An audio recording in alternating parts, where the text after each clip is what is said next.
Ahoy and welcome. Welcome aboard, everybody. I hope that you're having a great start to your week. I see people in the chats.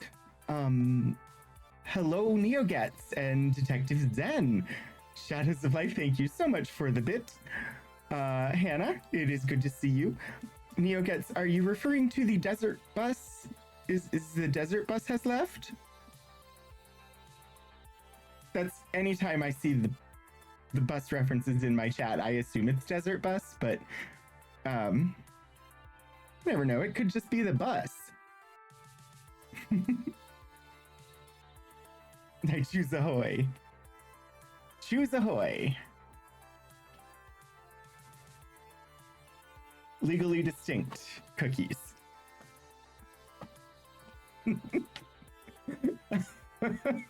Yes, desert bus. Aw. I assume they'll be back soon. It seems like they would run during Thanksgiving for sure. But don't they have this weird thing where they just keep going as long as they're getting donations? So maybe they just didn't get a lot of donations? I don't know. Oh, it's gone for a week. Oh, I mean, getting a break also is a good. I was checking to see if there was a graphic, but there is no graphic. The stream punks tonight. Actually, I should do announcements. Yeah, it won't be back for a year. Wow. I thought it ran longer than that usually, but let's see. Okay, tonight we're gonna do Arcade Spirits. I've been saying for like the last 2 weeks that that we would get back to it, and we're getting back to it. I do not have a stream this Wednesday because we will be closed, and I will not be paid to do work, therefore will not be working. And my Wednesday stream is working, so it's not happening this week. And then I do plan to stream on Saturday with more blueprints. We will go to Althaven, I presume at 9:30 my time, 6:30 California time. Because I didn't see anything about a different time. But sadly, Eric has had to bow out for the evening, and therefore it will not be the last Excelsior. Instead, Jake will be running Scum and Villainy. I'm not familiar with the RPG, but I know Jake is a good GM, and so it should be a good time. Better than running for a year and not being back in a week. We have to find our own Civil War teenage girl's diary to read. We will be returning to the Diary of a Confederate Teenage Girl on what is it, December 3rd. So not this Wednesday, but the Wednesday after. Until then, yes, you have to find your own teenage girl's Civil War diary to read. It'll probably also begin by saying not to read it.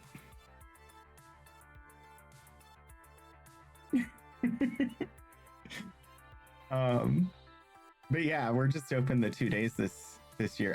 There wouldn't have been a stream Wednesday anyway, because usually the Wednesday before Thanksgiving we are a half day, but the governor gave state employees the full day. So, and our winter break in December usually would start with a half day, and the governor gave a full day next month as well. What's she gonna do? Haunt me? Yeah, I don't know. But yeah, there won't be any oh my god teen angst this Wednesday. There might be some tonight. It's Arcade Spirits. That said, I'm gonna start bringing the game up, but what does everybody have going on? Hopefully good things. I'm excited because Friday I can arrange to obtain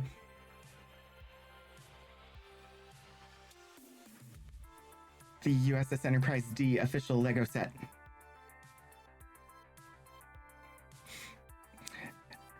I had thought they were going to do pre-orders before Friday, but I've investigated and looked, and it doesn't seem like you can pre-order it until Friday. It's your birthday on Saturday? You continue to be old. Ooh, dinner. I'm excited. I never really have gone for the big Lego sets. I will get this one for sure, and if they do a big DS9 one, I will do that one as well. Otherwise, it would just be small Lego sets that I would get. Really, the only Lego sets I have right now, I have a Mystery Machine one, you know, like the Scooby-Doo Mystery Machine. Sadly, it's missing 2 of the Scoobies because they weren't in the set, and I just have never gotten around to getting the set that actually has them, or just finding them on eBay to get them. The only other Legos I have are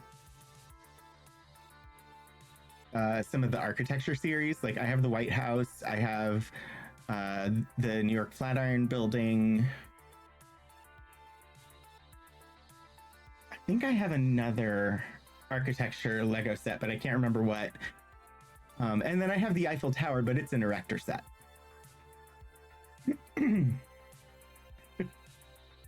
I like the architecture ones, but sadly they're mostly limited edition.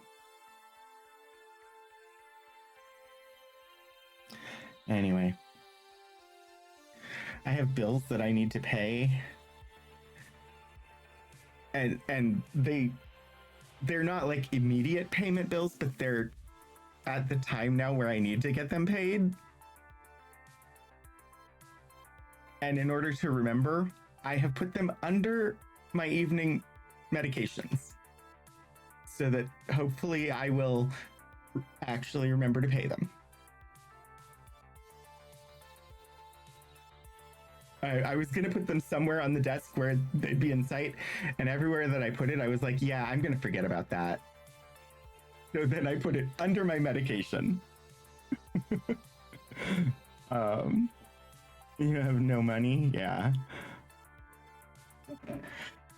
I know that feeling.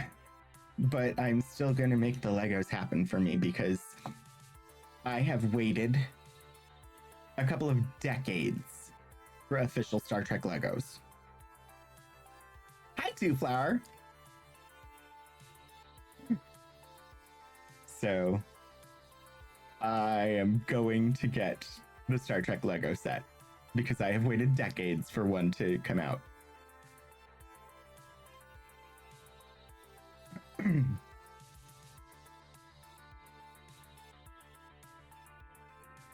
Okay. I should bring the game up because I want gaming time.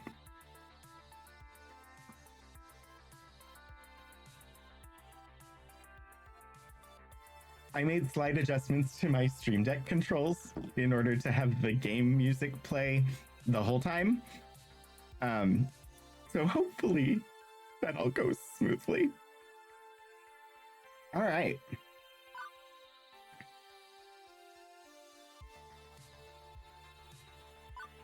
So beautiful. Let's continue.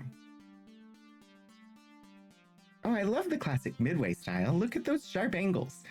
The side art decals, the bold font on the marquee, the bezel artwork. Yeah, it's a really good soundtrack. The what on the what and the what artwork? With a sigh, Naomi points out key features to me. The strip across the top with the game title, that's the marquee. The artwork that wraps around the monitor, that's the bezel. I mean, you see it too, right? How beautiful and cohesive it all is, working in harmony to give this game its own unique feel, its own experience. As for me, well, a bunch of weird-looking boxes in a row looks ugly. Hi, Elixir! Oh, feed and hydrate yourself? Those are important things. I'm excited that you're playing games on your big new TV. I agree, it's beautiful in its own way. So you're our resident game historian then. I don't remember what the little... I think that's like a neutral. I don't remember. We'll go with this one. Basic, okay. The way she stares lovingly at this, well, honestly, this box of wooden circuits and vacuum tubes and stuff.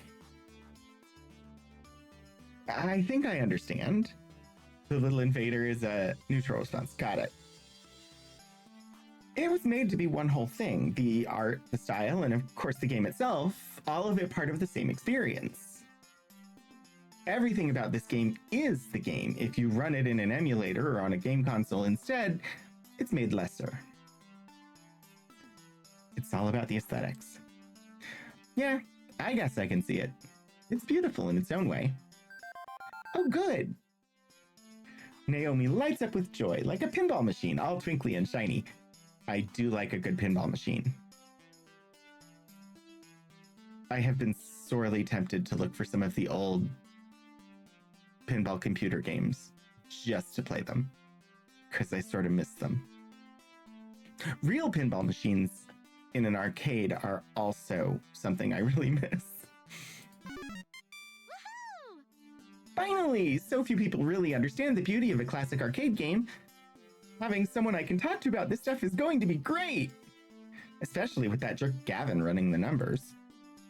Gavin? What's wrong with Gavin?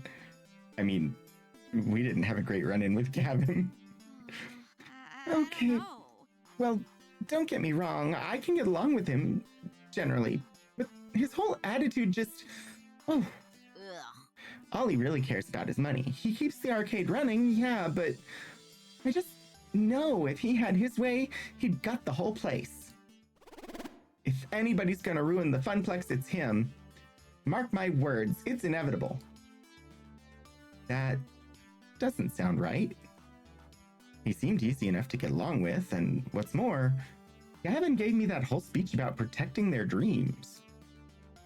This looks like a pretty sore point here, a long-standing argument that the new guy really shouldn't get involved with.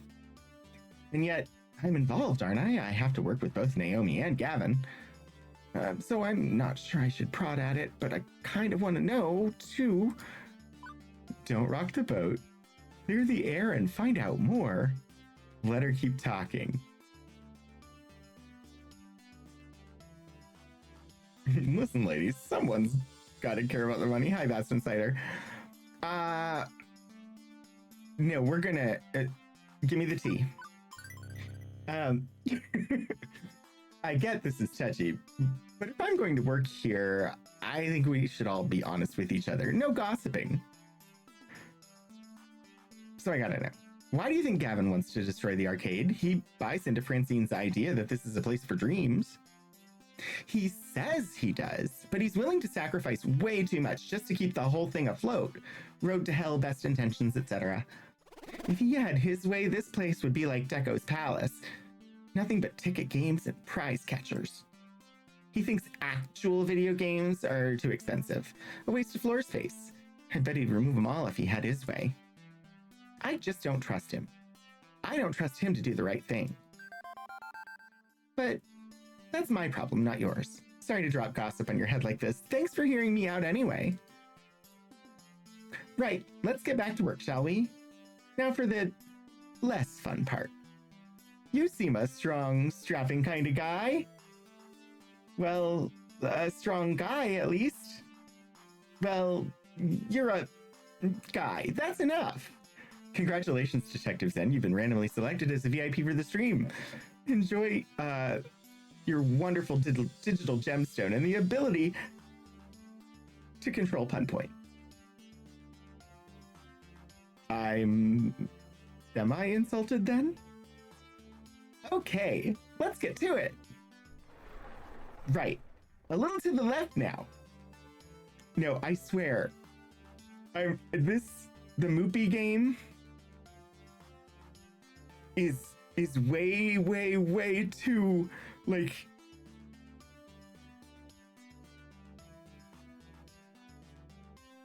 it every time I see it, it's gonna be Moopsy.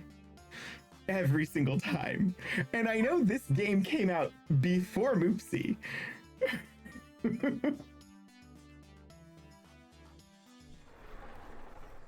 My left. You're right. Careful. Now forward. Right. Correct. I mean, not turn to the right. Keep it coming. And there. Carefully.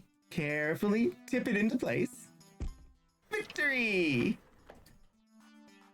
I gently ease the rolling dolly forward, the giant wooden box slotting into place alongside its neighbors. The two-wheeled dolly makes it easier, but hardly easy, especially with Naomi fretting over her baby getting scratched or worse, falling over. Honestly, video game cabinets seem like they would be super easy with a two-wheeled dolly compared to... I had a job at a telecom startup, and we had I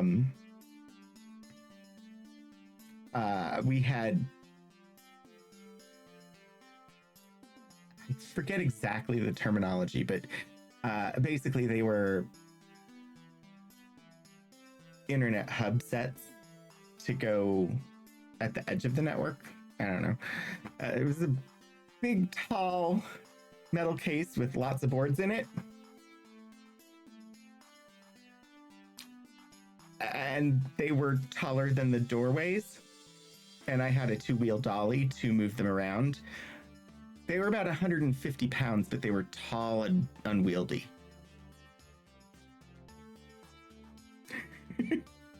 These seem like they'd be so much easier. I do think they're probably top heavy, yeah. Because most of the bottom is open, like empty. There's not a lot of ballast, if I remember correctly. So you have to tilt it to get through doorways. Yeah. A Pac-Man cabinet's 248 pounds. Wow.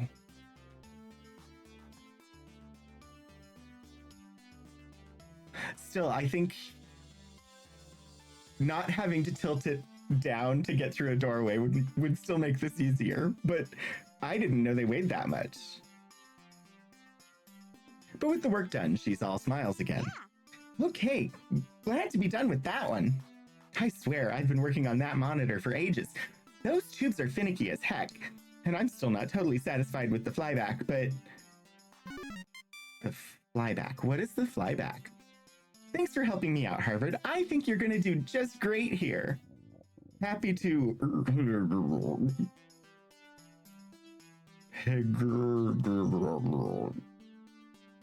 Oh, right. Stomach growling, food required, except I wasn't expecting to actually be working today. I forgot to pack a lunch. When you have pizza on a bagel. Now, I'm just talking here, but if you had pizza on a bagel, you could have pizza anytime. I have created a general design. I haven't actually turned it into an emote yet, but I made a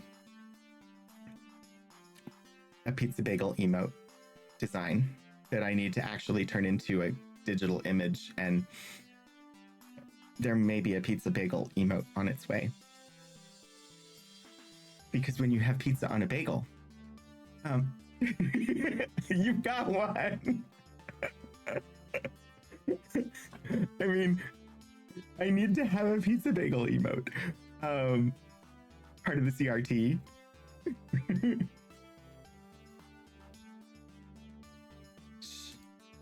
Hey, so any good restaurants in walking distance? I think that bookstore next door sells donuts and stuff, but yeah, I have delicious regret. Oh, no, not really, unfortunately. I mean, there's a cheapo Wub Sub sandwich place, but even if that stuff is super tasty, you don't want to go there. You need to eat healthy. Hey, I know. Wait right here. And she's off, scurrying back to her hidey hole. And she's back, scurrying from her hidey hole. Lunchtime! Here you go. She presses a boxed lunch into my hands. It's a bento box. I learned how to make them from my mom, who learned from her mom back when they lived in Japan. Rice and pickles and all sorts of good, healthy things. Wait, you're giving me your lunch? Sure, why not? And yet, when I first walked in as a stranger, she looked super uncomfortable with me. That escalated quickly. What'll you have for lunch then? Oh, I can just get some nachos from the vending machine or go hit the whole story next door. I've got a book delivery to pick up anyway.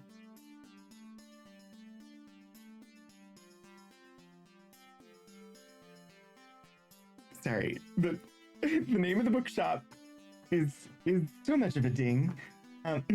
But you said eating healthy was important. See ya. See you after lunch. I can't help but think she was just looking for an excuse to go get some junk food instead. I'd say Naomi definitely fits in with Francine's ideals for this arcade. She's got a love for these games, and it shows. What? Aw, it's not doing it? Pun points. Add. Username. Points.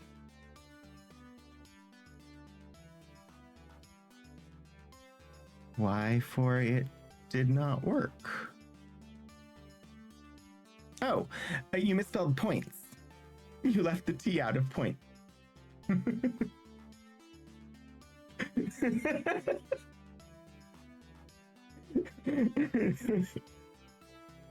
It happens. And giving me her lunch? Me, a total stranger? That's a kindness I don't know if I deserve, but I appreciate it all the same. So, a bento box. I've only seen these in anime. It's cute and hopefully has plenty of calories too. Armed with a box of health food, I retired to the employee lounge to get my munch on. I'm so early in the game. Penguin there, baby. The room where I had my bizarre job interview will suffice for food times. It's not much, a few folding chairs and a kitchenette, but it'll do.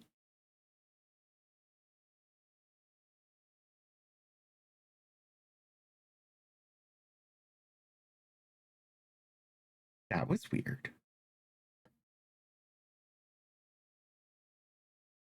I was grabbing a screenshot of the penguin there, baby, because I needed one. But then it did weird things.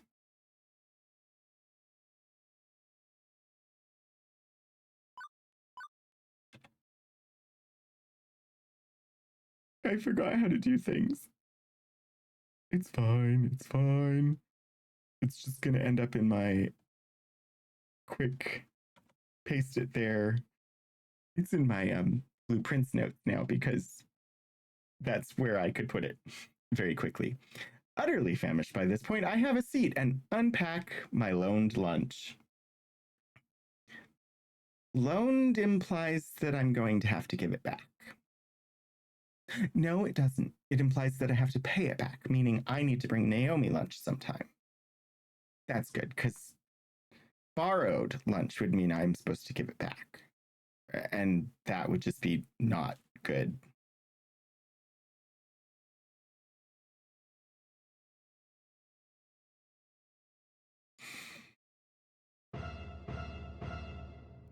Whoa. I don't remember this.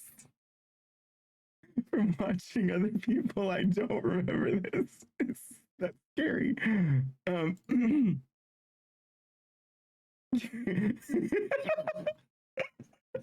love the options. Incoherent screaming, coherent screaming, or await death.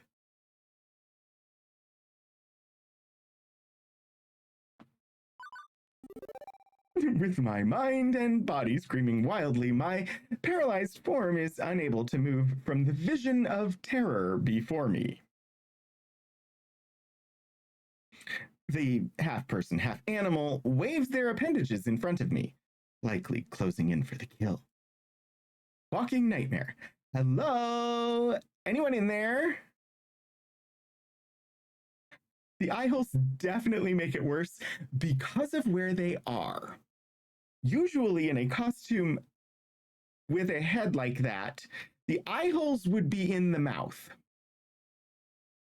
I assume that it is because of the very long and curved beak that they are not. However, given that the long and curved beak apparently has a nostril, I would assume that the eye holes could be made to look out through there. Still. They have somewhat odd placement. Okay. See? Nothing to be afraid of. Right. I see. Looks like you've stabilized. I was worried I scared the life right out of you. Hey, so I'm sorry if I traumatized you. Really. Can we start over, maybe? I nod my head slowly, although that could just be muscle spasms from being in shock. I'm Ashley. And I'm Harvard. I'm also Pinky, the Funplex Flamingo. It's my secret, yet not so secret identity. What, the Funplex what now? This is almost too much to take in. Gavin was a bit of a lot. Naomi was off the scale cheerful. I've met some really intense people so far. Did you sneak into the employee section just to get my autograph? Me? No. Oh, I thought you would recognize Pinky from all the signs around the arcade. Pinky is the mascot of the Funplex after all. Oh no, that's not what I meant at all. I mean, I work here. You work here? Since when? Today? This morning, to be specific. Oh, awesome! Welcome to the Funplex. I mean, it would have been way cooler if you were just so enamored of the chibi flamingo creature plastered on every wall that you had to know more. Let's see. You could have stealthily maneuvered your way through all the games, sliding right on up to the employees only door. But how did you get the door code? Ooh. Of course. You would have collected the password on a piece of paper that fell from Gavin's pocket. You searched your heart and decided that 4-digit number had to be the intel you needed. Let's see. Next, you needed to lie in wait for the opportune moment to punch in that secret code, just to find me. It just keeps going and going. She's definitely passionate about this fictional scenario. Ashley's got quite the imagination, all right. Is that how I come across to people, as a creepy trespasser? Oh dear.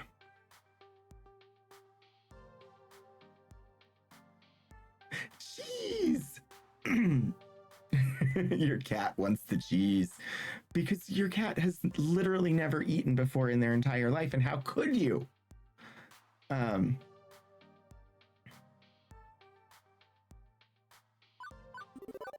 The way she just takes an idea and runs with it, a lot of people might find that weird, but I kind of dig it.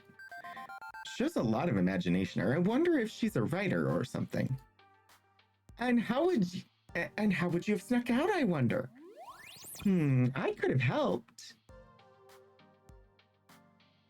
But for a price. Ashley finally realizes she's been babbling to herself for a good couple minutes. Oops.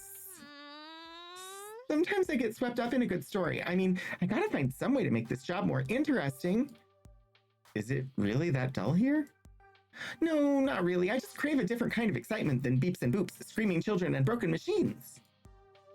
You aren't really painting the best picture here. Ah, geez. I don't mean to be a downer. I just want to move up in the world. I've got things to accomplish, dreams to fulfill, cosplay to make. Cosplay? As we switch topics, it's like she's a completely different person. Ashley's eyes light up and she smiles. The CO2 is going to her head. Yeah, like dressing up as your favorite video game or TV character. I love it. It's so empowering to be able to make your own costume and wear it proudly. It's even better when people recognize what character you are. Empowering? Really? Granted, she certainly had the power to stop my heart for a few beats. Yes! Definitely! You want to try? Got a favorite game character? I can help you make your first cosplay if you want. In fact, I made this one. I think Ashley is pointing to her flamingo costume, but it's a little hard to tell with her hands as feathers. So, Pinky is your creation? Intentionally? Yep, it looks pretty good for my first mascot cosplay, doesn't it? I'd probably stitch my hands together if I tried that. If you were going for terrifying, then yes. I don't know heads from tails, but I can appreciate it.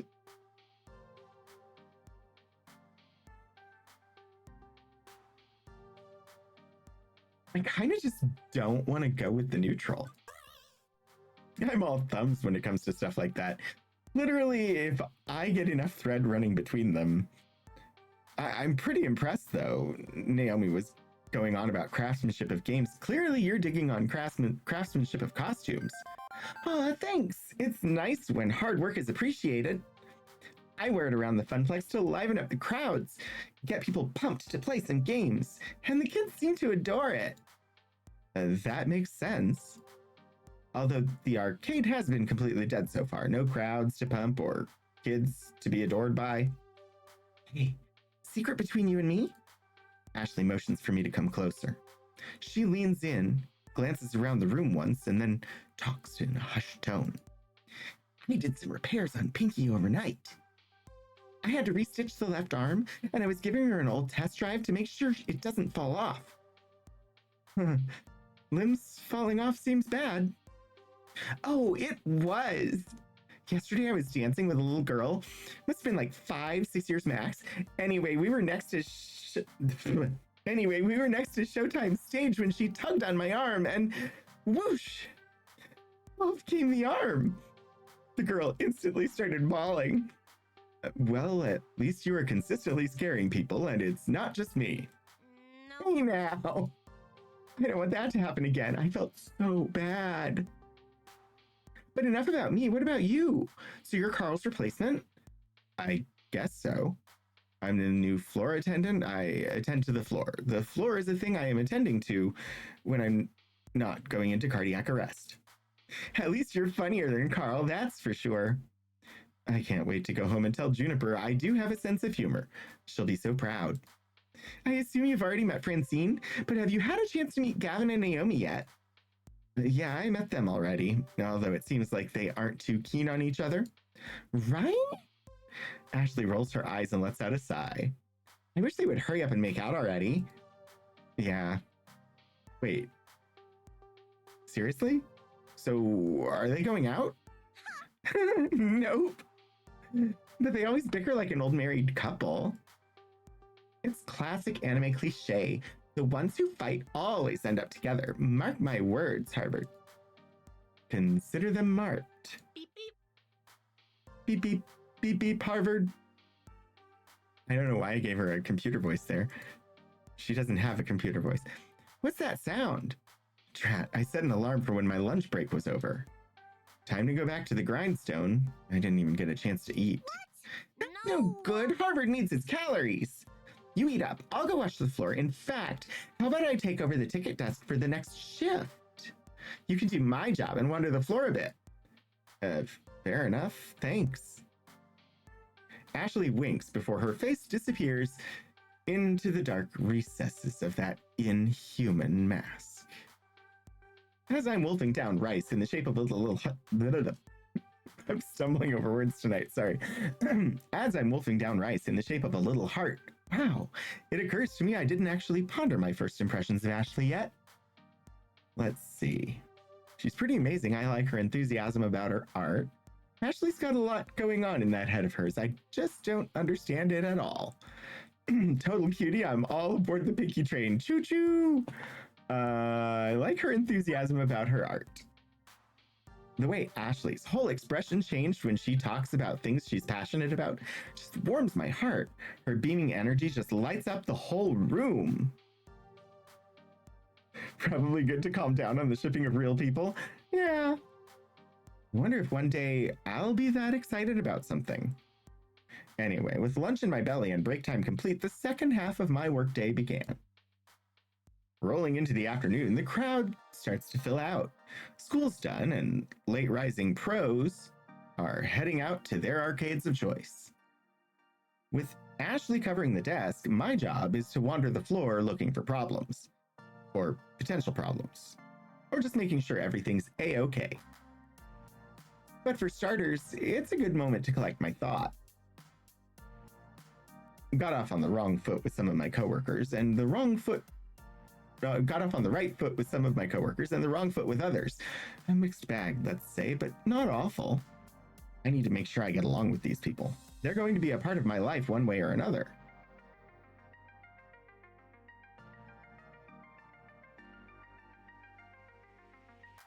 Yes, we're not doing our job on the first day of our job. Kinda. And if Francine's willing to pink slip her grandson, well, I'm expendable. I should be careful. Hang on. No time for daydreaming. I think I spot, let's see, 3 possible issues to look into. I should have time to get to all of them, but which do I tackle first? An irate customer. Okay. I'm talking. Words are heard. An irate customer near Mr. Moopy's Magic Maze, someone cursing up a storm at Fist of Discomfort, a loud crowd around Showtime stage.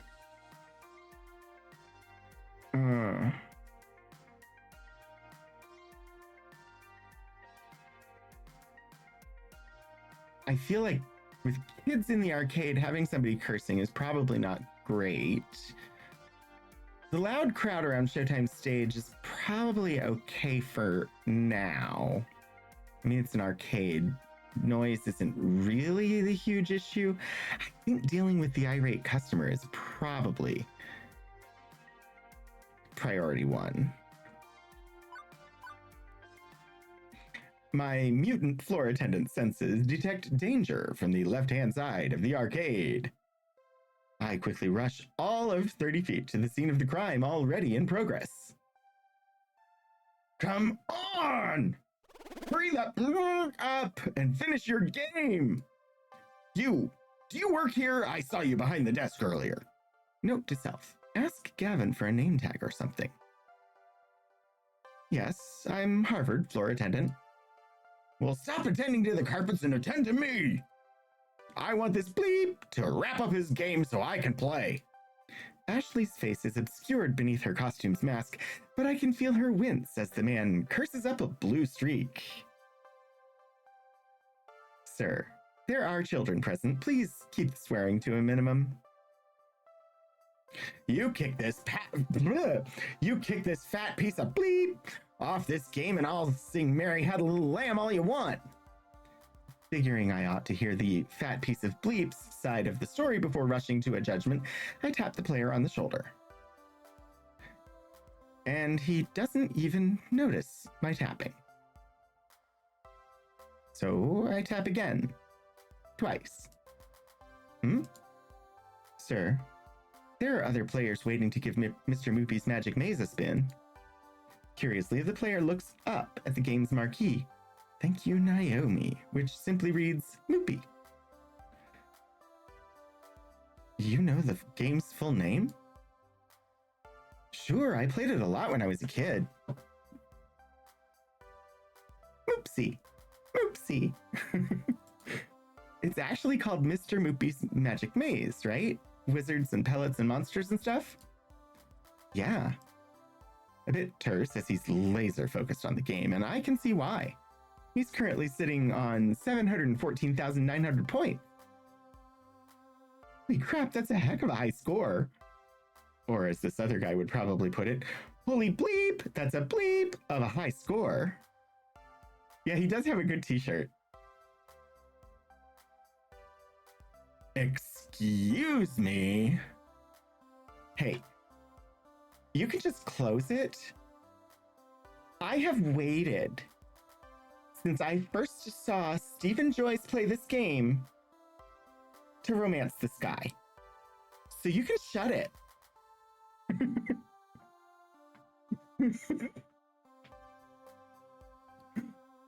Right, sir. Can you please wrap up your game? Nope. I'm keeping good pace here. Plenty of lives stocked on par for getting close to the world record before the kill screen.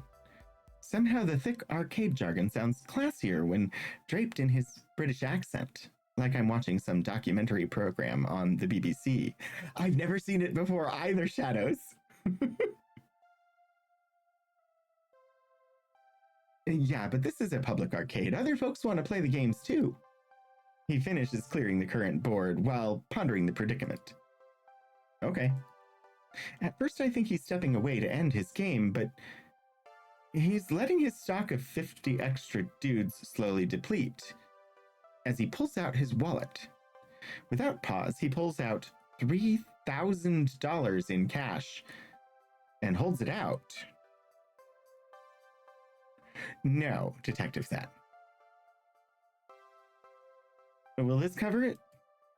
For a moment, I flash back to that movie where some dude pays another dude to sleep with his wife and they roll around in bed covered in money and, cover what exactly? The cost of the game. The game itself. I've never seen this much raw cash in one place at any given time. It's not even in 20s. Dude's rolling in Benjamins. One moment, please. On it. Fortunately, Iris already has my messenger app open for me, with Gavin's contact info preloaded. With trembling fingers, I key in, customer wants to buy Moopy for $3K, what do? In less than a minute, I have my response. Considering we paid $200 for it, plus parts, yes. Absolutely yes. Sell that relic immediately. Well, okay then. Although, how's Naomi going to react to this? Offloading one of her darlings just because Gavin wants to make a 15-fold profit? It also feels kind of weird to be taking advantage of this guy's lack of a grasp on the real costs of old arcade machines. I knew all this workplace drama was going to catch up to me at some point, but with this rando breathing down my neck, I gotta make a decision. Game was $200, but I'm not sure we should sell. $3,000? Sounds about right, it's yours. I'm not sure if we should sell this game. Oh dear. Like, I want to let him buy it, but 3,000 is way too much. But also, he's the one that offered 3,000.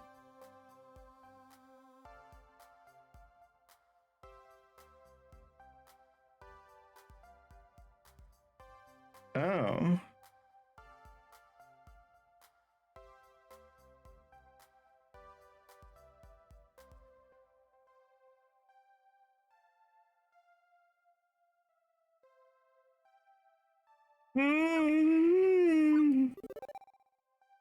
It's an older game and actually only cost us about $200, but well, it's part of the arcade, sir.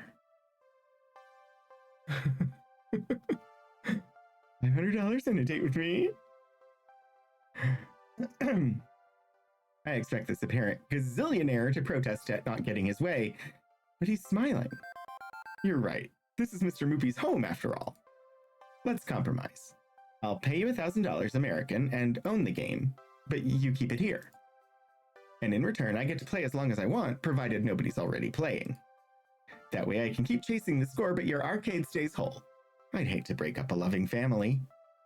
Naomi will be relieved to hear that, even if Gavin may play me for passing up $2,000. Am I frozen? I don't see any problems indicated on my end. NeoGets, you may need to refresh. Although you probably can't hear me.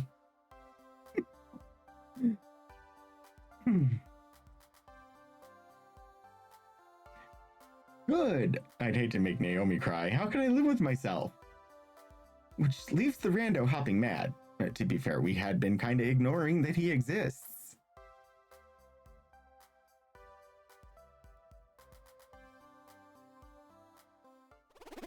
What the bleep, man? What kind of an arcade is this anyway? Bleep this, I'm going to Deco's Palace. And we just lost a customer, stomping his way out the door. Stomp, stomp, stomp. You know, I think they'll be okay losing that customer. I just got $1,000 for a $200 game.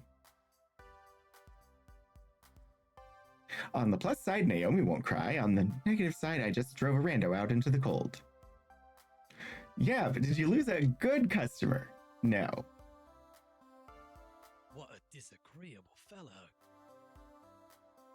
I won't be imitating his voice, but... As for the player, well, he goes right back to playing. Eating pellets, zapping ghost monsters, clearing mazes. Honestly, I want Mr. Moopy's magical maze to be a real game. I feel like it's based on something. Zork? I don't know. I never played Zork. That's a guess, a complete and total guess. I'm not romancing the rando. I'm romancing this lovely redhead. Naomi and spoilers. It does look Pac-Man meets Gauntlet. Okay. I think it would make a great actual game. It looks fun as heck. With the crisis behind us, I can actually focus on who this gonzo rich guy actually is. He seems to care about more than just his game. Splashing around the cash, aren't we, Mr. Moneybags? Digging that dad bod. Oh, God.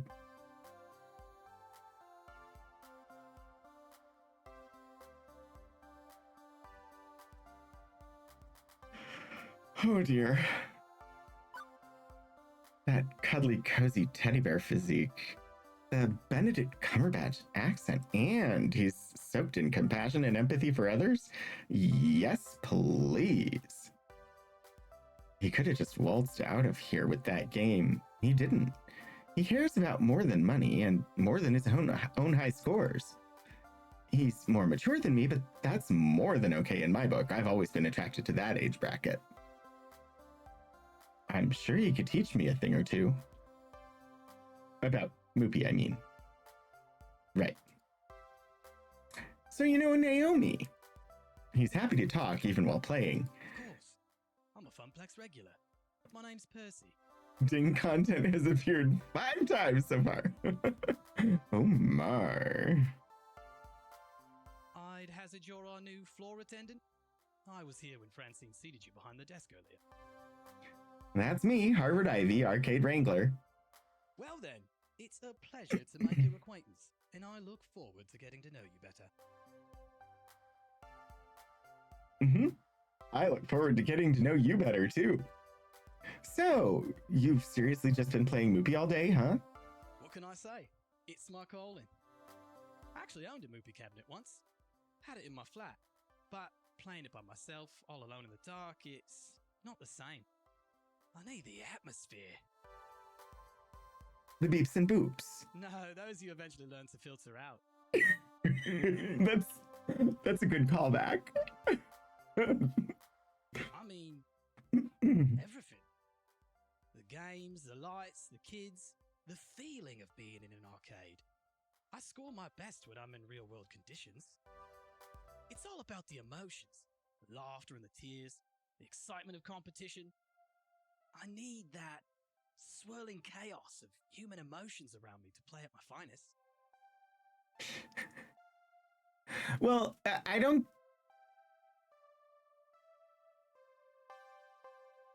Probably. I mean, it would be nice to. Because technically, he can play as long as he wants when he's on the game. Naomi gets that. She keeps Moopy in top condition for the day I eventually land my high score. Yeah, no, I can't do his exact accent. It's not going to happen. What's the current world record then? About 3.5 million. This guy has been standing here since I was working the morning shift. Hours and hours, and he's still only about 720,000 into his game. Can't imagine him being in anything but top health condition to try this. Guy's gotta have legs made out of carbon fiber and a bladder of tungsten. I just let a few extra lives drain out whenever I need to go pee. Did I miss Pretty Witchery?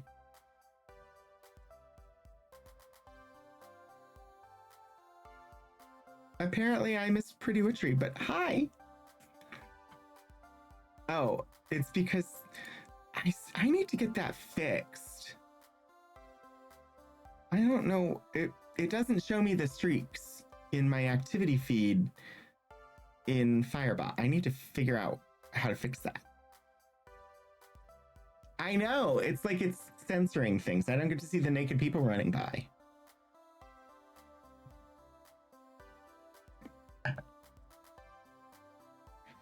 Also, he may be psychic.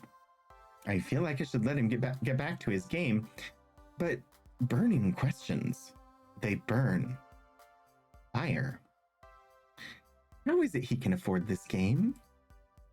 You must have a solid job, good income. So, gonna get your Moopy dipped in gold? That almost sounds like a ding. Your score's more important than your bank balance? Oh, God.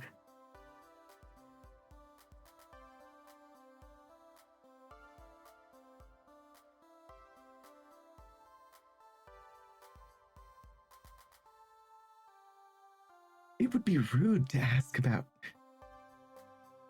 job.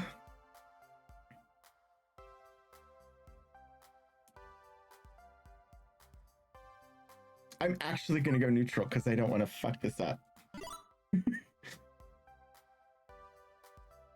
I know. So, I take it your high score is more important to you than your bank balance. The way you just decided to buy Moopy, I mean.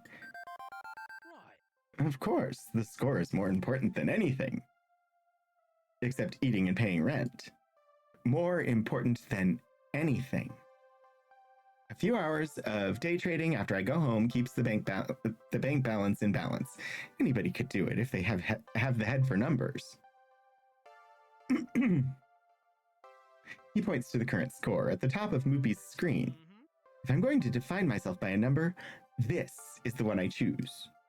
I don't feel people are defined by their work. I know the arcade is home to those who've made their passion into their work, but it's the passion that matters more. I have my passions the same as anyone. I look forward to learning yours as well.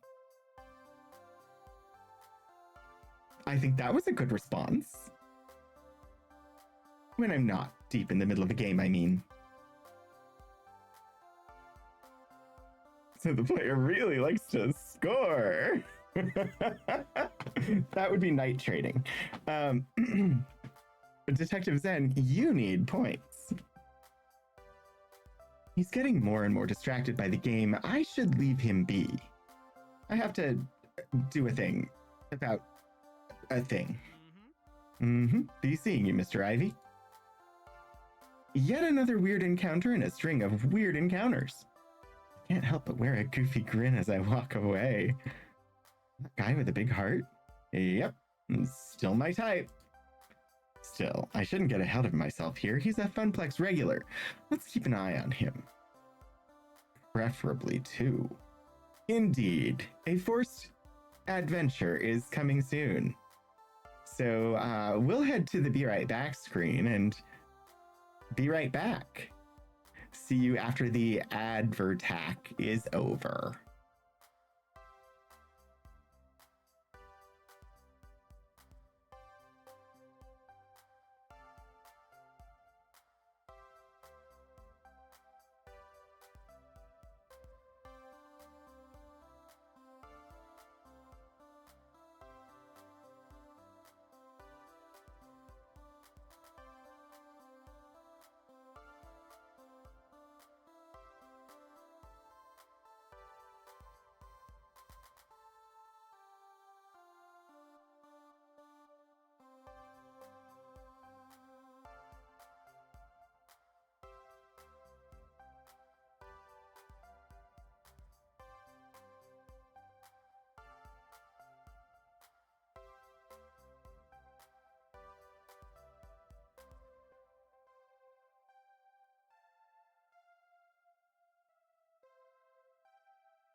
Welcome back. Shoot, get out of here, ads. Go on, get. All right, let's move back in. Let's see what to handle next. It was a good pausing spot, honestly. someone cursing up a storm at Fist of Discomfort, a loud crowd around Showtime stage. I think it's the cursing. There's a lot of shouting coming from the center of the arcade where Fist of Discomfort is being played. I remember Iris telling me all about it earlier today while I was bored to death at the ticket desk. Fist of Discomfort, or FOD, is one of the most popular games in the esports circuit. It's been a staple of the scene for over 6 years. What do you mean? What do you not want to see?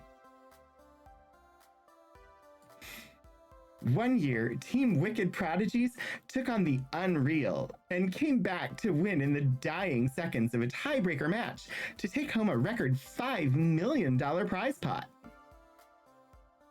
That's a lot of moolah. And how? Okay, so how does it work? It's a hybrid of real-time strategy and button mash brawling. Fight your way down the top and bottom lanes, clearing waves of ninjas to finally topple the enemy dojo. But that's the action part. The strategy part involves using special abilities, purchased items, and ninja summons. FOD is sheer elegance in its simplicity, the way the different game systems interweave to form one masterpiece of esports perfection. So summon good ninjas, punch bad ninjas, smash dojo. I'd say boiling down a rich game of action and strategy played the world over by top gamers in such a way is a bit degrading, but sure, okay. All of which is super interesting and stuff, but right now all I care about is dealing with the loudmouth currently playing the game. The closer I get, the louder the yelling get. Most of these are words that... What the What the actual bleep was that? No, those are definitely all words my mother would disapprove of. You've got to be bleeping me. There is no bleeping way that is even plausible. Those hitboxes don't even bleeping connect. Bleep this game. Bleep it all night long. Rando Calrissian.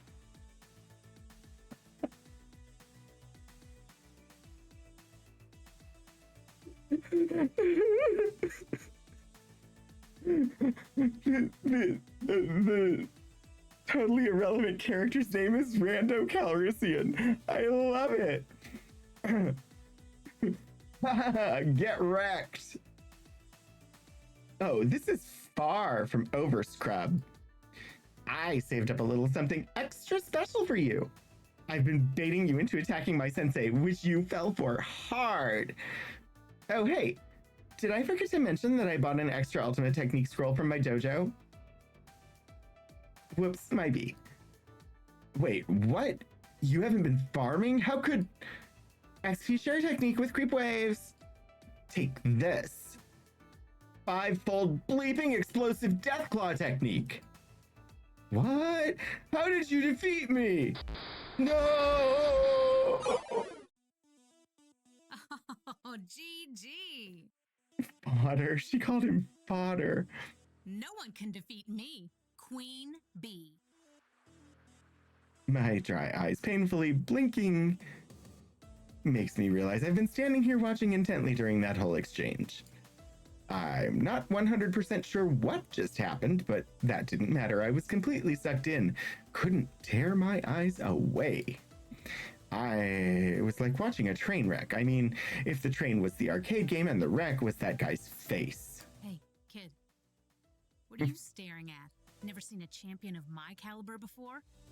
Oh, seeing as I don't even know how to begin to start or to even consider how to respond to her question, I opt to take a moment and collect my thoughts. From what I've somehow gathered, she goes by Queen Bee. That jacket she's wearing identifies her as a member of L7 Gaming, an arcade sports and blah, blah, blah, blah.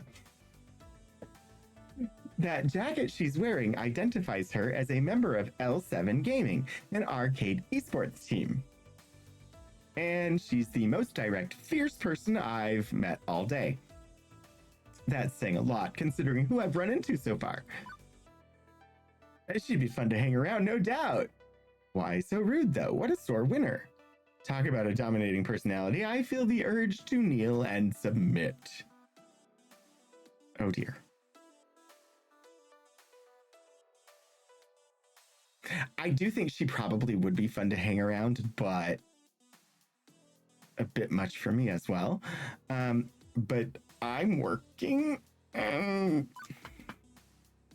Does she act this bluntly toward every new person she meets, or grumble whenever she's on the losing end of a fight? It's off-putting.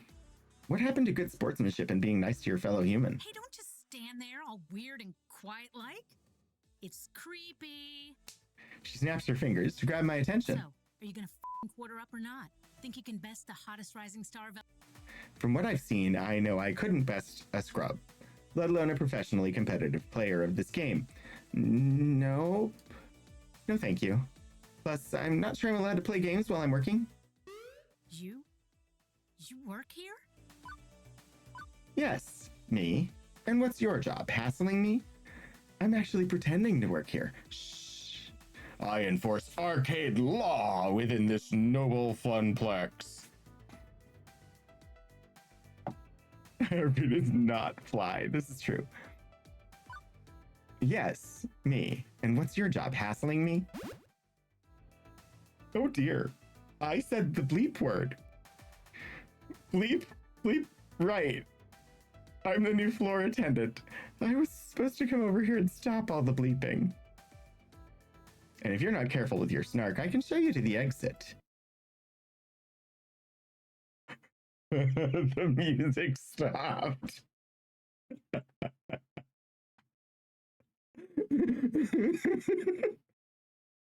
That's a great audio cue. That's well done. Oh, you are a cute one. Sassy. And direct. Hey, they haven't given you a name tag yet. How am I supposed to know who you are? I think that was actually a weird tactic to have me introduce myself to her. I'm Harvard. I did technically just start working here 6 hours ago. It might take them time to issue me a name tag.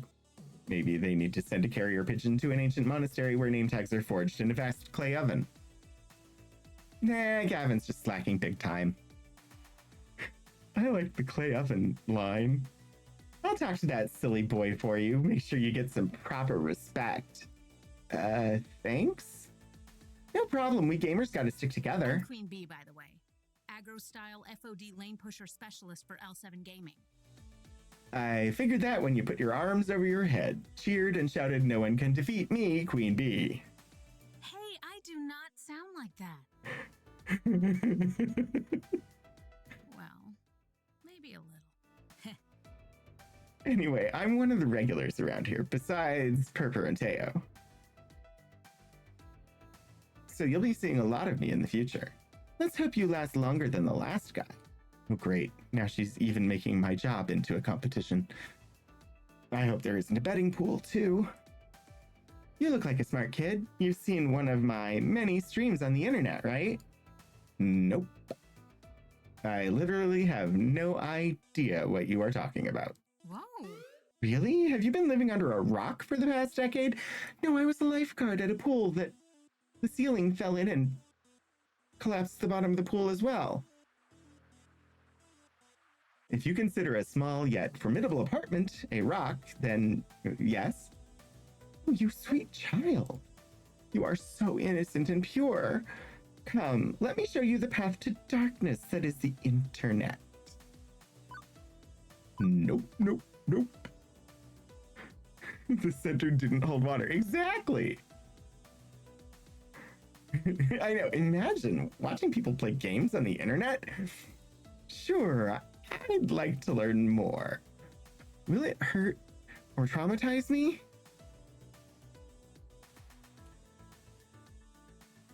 I feel like, given the conversation we've had so far, this is honestly the best answer. Will it hurt or traumatize me? I'm torn. On one hand, I'm curious. On the other, I'm slightly worried as to what I'm going to get myself into. Exposing myself freely to the horrors of the internet seems unwise. Come on! Please. I promise it's not going to hurt. Queen Bee grabs my arm and pulls me closer to the Fist of Discomfort cabinet. And upon further inspection, I see the whole haphazard pile of tech she's rigged up. You can't just plug one of these cabs into the internet, so I use a number of clip-on webcams and mics and stuff. That webcam there, it broadcasts to my own personal PC back home, which then streams matches live to all my fans. The chat room appears on my phone. Cost a bit to put everything all together, and it takes like half an hour to rig up and test each morning, but after doing this here for a couple of years, it's easy peasy. Aside from Naomi grinding her teeth at my clip-on cameras damaging the paint job, I mean. Anyway, I prefer to stream from the Funplex than from home. There is so much to miss out on sitting by your lonesome with the console version of FOD. The crowds, the wicked trash talk, the community. Wait, are you broadcasting live right now? Are we live right now? Nope, no way. Fuck no. Oh, sorry. Bleep no. That was part of my warm-up matches.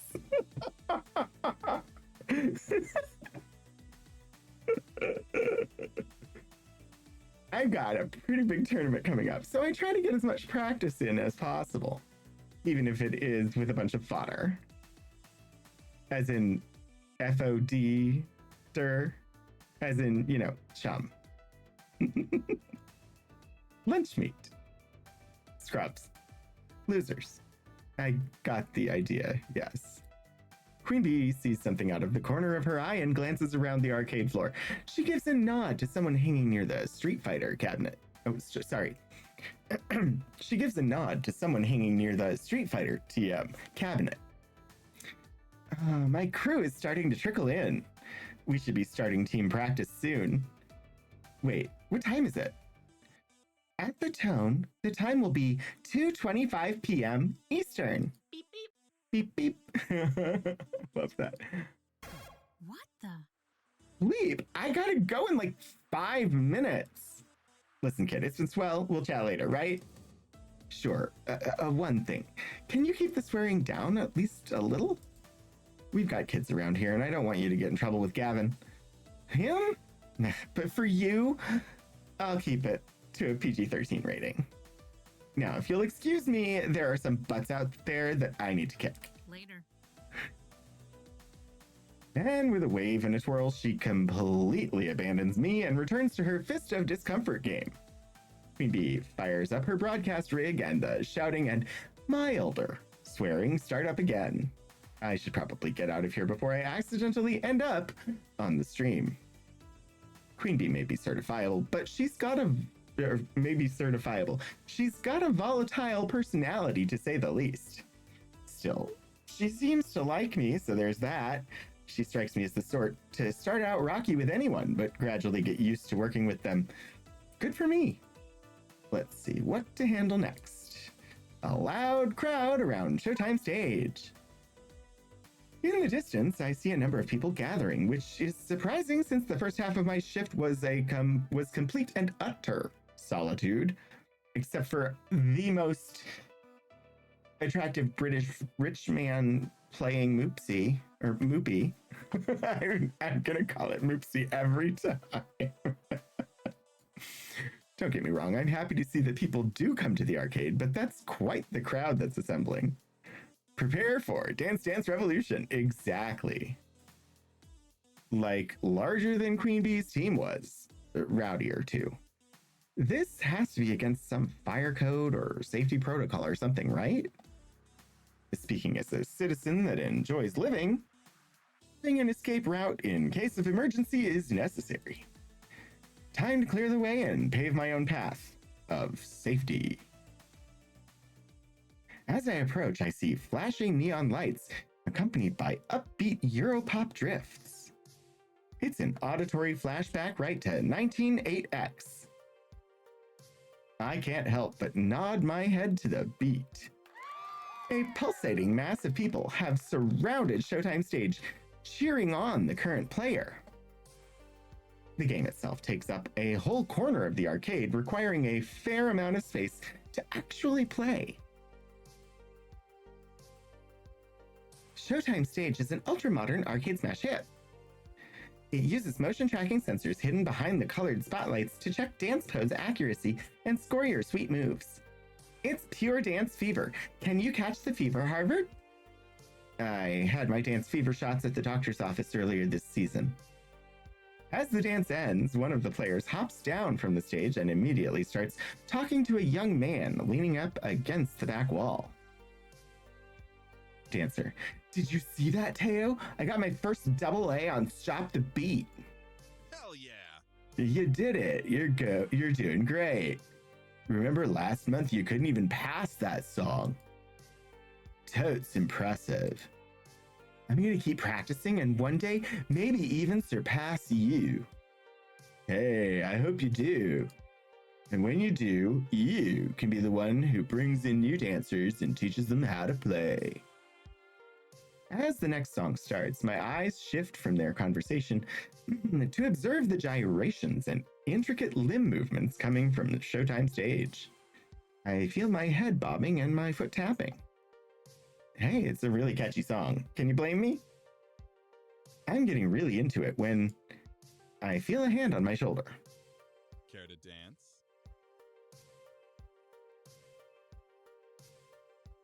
How about you? Want to take the spotlight?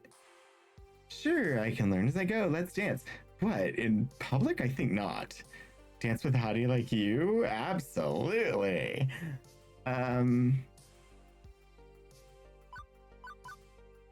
What? I'm not one for dancing with strangers. You know what dancing leads to. Me falling on my face. In front of all these people. Either that or one of my customers enjoying a trip to the emergency room with a shattered foot. I'd rather not horribly embarrass myself right now. Let's save that for later. Bummer. 'Tis a downright shame, but you can't blame me for trying. How could I resist to ask a guy such as yourself? You caught my eye the moment you walked over. Hey, wait. You're new here, right? Yes, very. Name's Mateo, but everyone here just calls me Teo. Dancing Rando. Teo's the best. Boogie Woogie Rando. Greatest guy here. Thanks for the follow forever backwards. Wallflower Rando. He's sort of like our leader. Yeah? Oh, please, I'm nothing really. He looks directly into my eyes. Nothing as special as you. I just like to show newbies the ropes and teach them how to play. Our community is small, but we're all super close. I feel like, oh, very direct. And so much innuendo. I think you'd be a perfect addition to our gang. So, what do you say? Play our silly dancing game? Teo outstretches his arm to me, waiting for my hand to grab his. Go for it. Politely decline or shake your head no.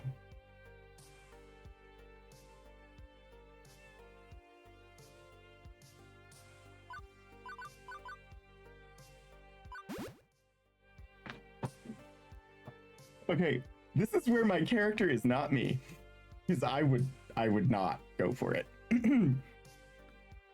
You know what? Sure, I wasn't sure about this guy, but Teo's persistence and spirit are damned infectious. Who cares if I mess up horribly, fall down, and crack my skull open? As a kid, I remember stomping around on dance mats. Why not try out 20XX's hottest dance game? Even if I technically don't know how to play it yet. Harvard, no dancing on the job. I know. Without thought, I take his hand. Sure, why not? As I'm about to step up to the stage, an ominous shiver crawls down my spine. I glance over and spot Ashley standing behind the ticket counter. I know I can't see her face behind the mask, but I can totally sense she's glaring daggers my way. It's creeping me out. On second thought, I'm actually supposed to be working right now. I'm the new floor attendant, Harvard. Really? But I haven't seen you around here at all. What happened to the other guy? He was actually pretty good at Showtime Stage, now that I think about it. He's out. I'm in.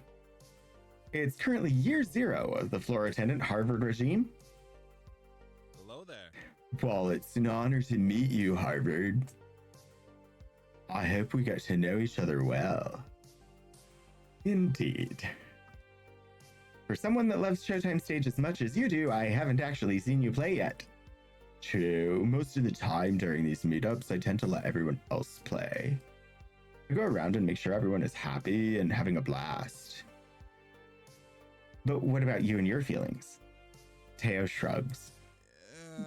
My happiness comes from making other people happy. That's all I need in life. Which is all well and good, but I still need to deal with this crowd. How best to handle it? Hey, want to film a workplace safety video?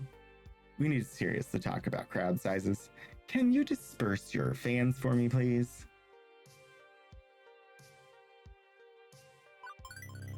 I know you're having a ball over here, but this crowd is blocking the emergency exit. By law, we have to keep a path present. Can't you let it slide just this once? For me? Nope, if I let it happen once, then it's gonna happen all the time. I get it though. Your crew's passionate about this game, and that's a good thing. But a stampede on my first day at work would be bad for everyone involved. Could you imagine the headlines? Local arcade's floor attendant trampled on first day. Blood everywhere. Very true. I don't want to be checking my social media tomorrow and click the link to your obituary. We totes can't have that. I got this. Luckily, the song that was being played just finished. Teo jumps up on the stage and cups his hands over his mouth. Hey, listen! We need to keep the area to the left of the stage clear. Aw, man, but why? I like my spot. Hey now, you know the deal. We all have to be cool about fire safety. It's Harvard's first day, so let's show him some respect. I see everyone turn around and glare at me. Great, now I'm going to be known as the party pooper. I guess I've had worse reputations in my lifetime. Like that one time I had to close the pool because of that dirty bandage floating in the water. No one would talk to me for a week. Hey, don't disappoint me, crew. Harvard's just doing its job. Attendant floored. Arcade staff becomes literal carpet. Detective Zen points. Reluctantly, the crowd reshuffles itself in a semi-orderly fashion. As everyone settles into a safer way of watching the game, Teo jumps down and comes back to me. Better? We have double doors that for a long time students would, no matter what we did, they would sit in front of them. And there's signage there now that actually seems to work. But for a while, we would just barge through the door and hit whoever was there. There were signs saying not to sit there, that it was an active doorway. So we just pushed through the door, and if it hit somebody, it hit somebody. I think the reason people don't really sit there now is because I ended up putting exhibit cases in and around the door, and that kept people away. Like, around it, not in it, but having the exhibit cases there sort of kept people from sitting there. I nod, genuinely impressed with how Teo can capture his community's attention. They listen to him and have the utmost respect for him. Yeah, actually, much better. Didn't mean to cause any trouble. Sometimes we just get so caught up in the game, you know? Of course you know. I think it's just they couldn't readily move like tables over and turn it into like a beanbag study space. Like it was like, we still haven't been able to get them to stop using the exhibit cases as tables and setting like sweaty coffee cups down and stuff like that. Despite the fact that there are literally signs on every single one that says do not place objects on the glass. So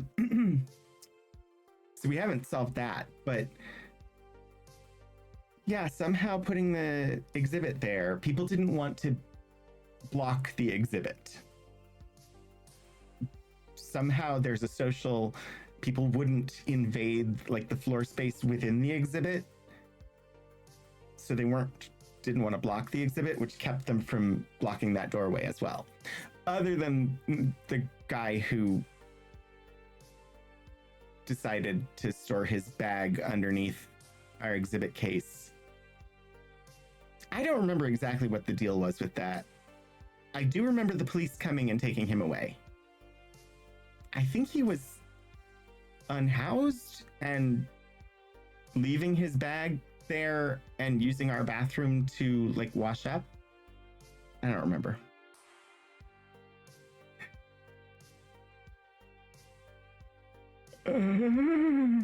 Library beanbag pile. Oh no.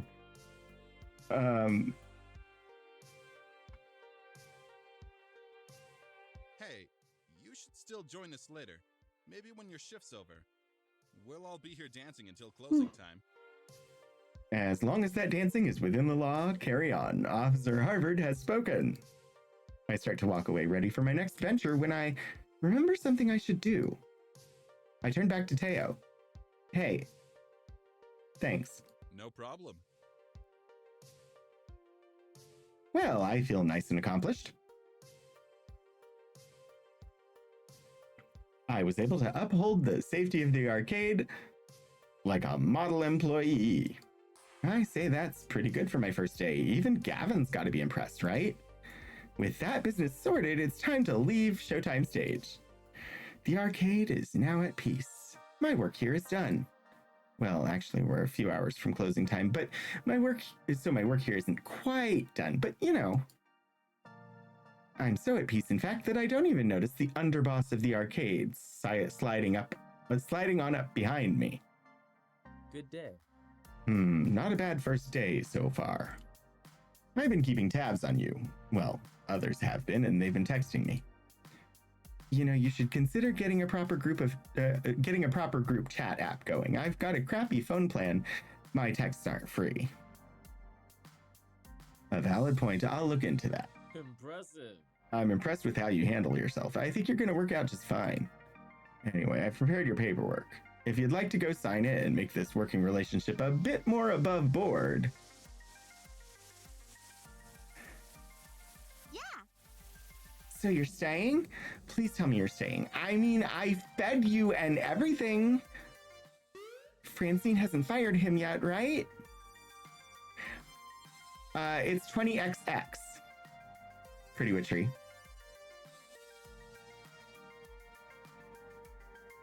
An adorable nightmare joins the impromptu staff gathering. Ooh. Harvard's off to a great start. Here's to your first day, followed by many more. Don't you two have jobs to attend to? Just ordered a replacement power supply for Robotron. Nothing left to do for the day. Not many kids around for me to entertain.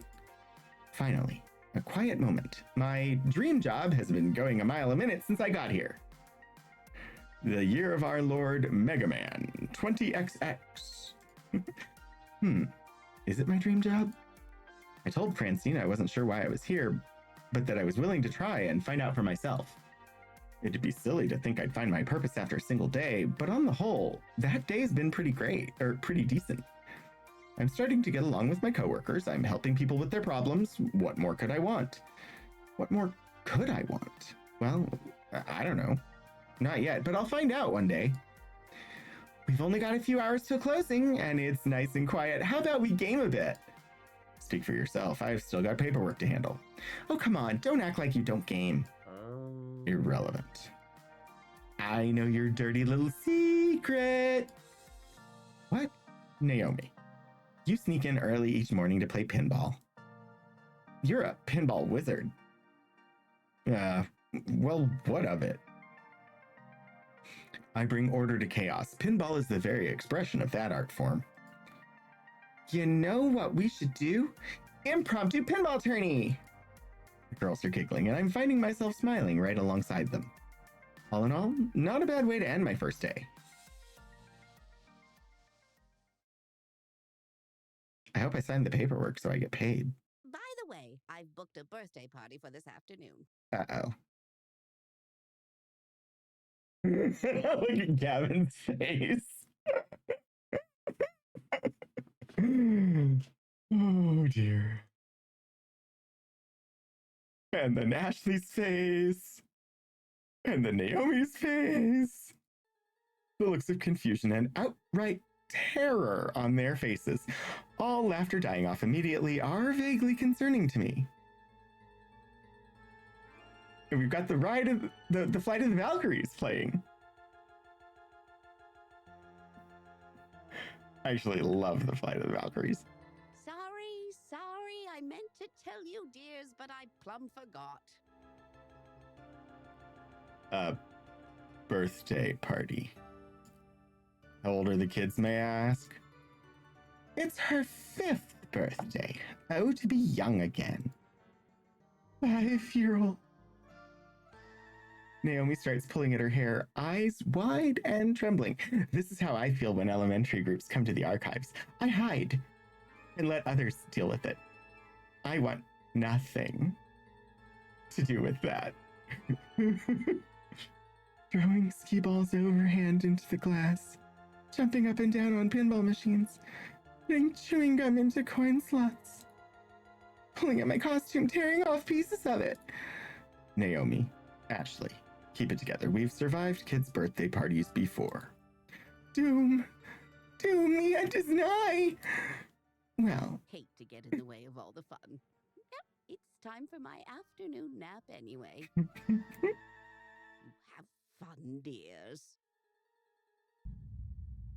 right. Battle stations, everyone.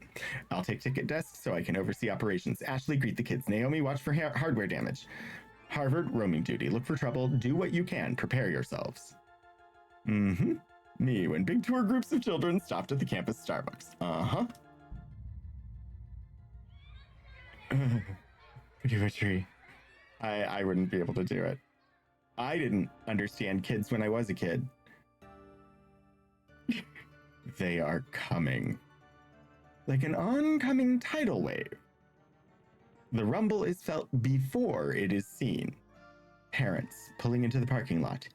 Minivans disgorging kindergartners. And suddenly...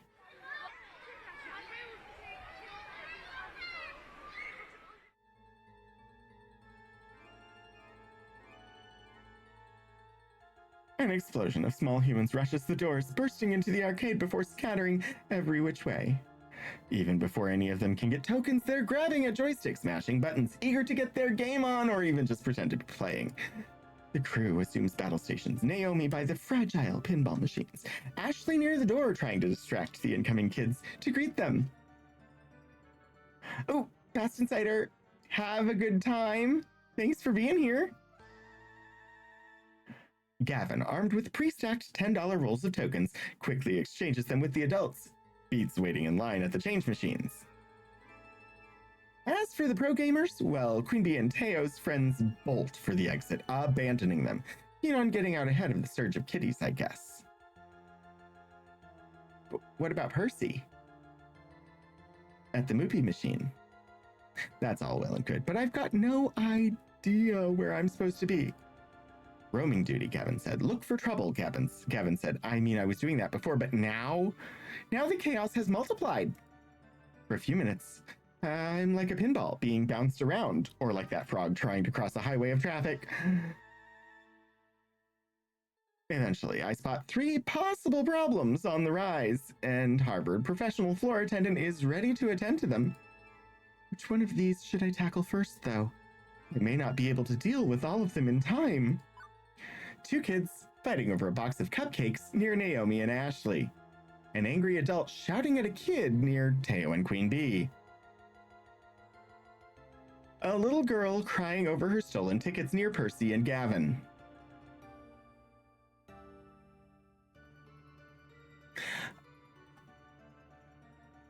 I should probably not butt in at adult yelling at child. There's a good chance it's the child's parent, and it would not be well received for me to get involved. The fighting over a box of cupcakes seems like an issue, but I think stolen tickets. Actual crime, and it puts me near Percy. I weave my way through waves of children towards the skee ball TM machines. One little girl sitting at the end of a skee ball ramp, crying. No parent in sight to settle her, so the task falls to me.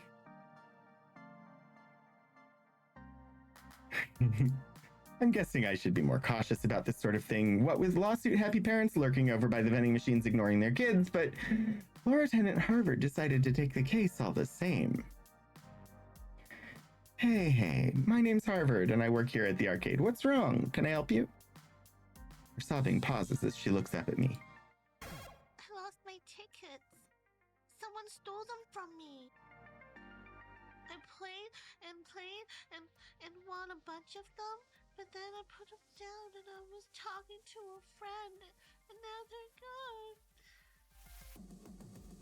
I glanced around, but in a sea of kids, it's impossible to tell who the thief could be. I don't even have any more tokens to play with. I spent them all on skee ball and my tickets are all gone now. Easy, easy. We'll figure this out somehow. Although I've got no clue where to even start, to be honest. Maybe there was a witness to the crime? Percy would have had a good view of the redemption game area based on where Moopy's positioned. Gavin has the ticket desk, a veritable crow's nest for the whole arcade. He could have spotted something, or I could just bend the rules and solve this directly.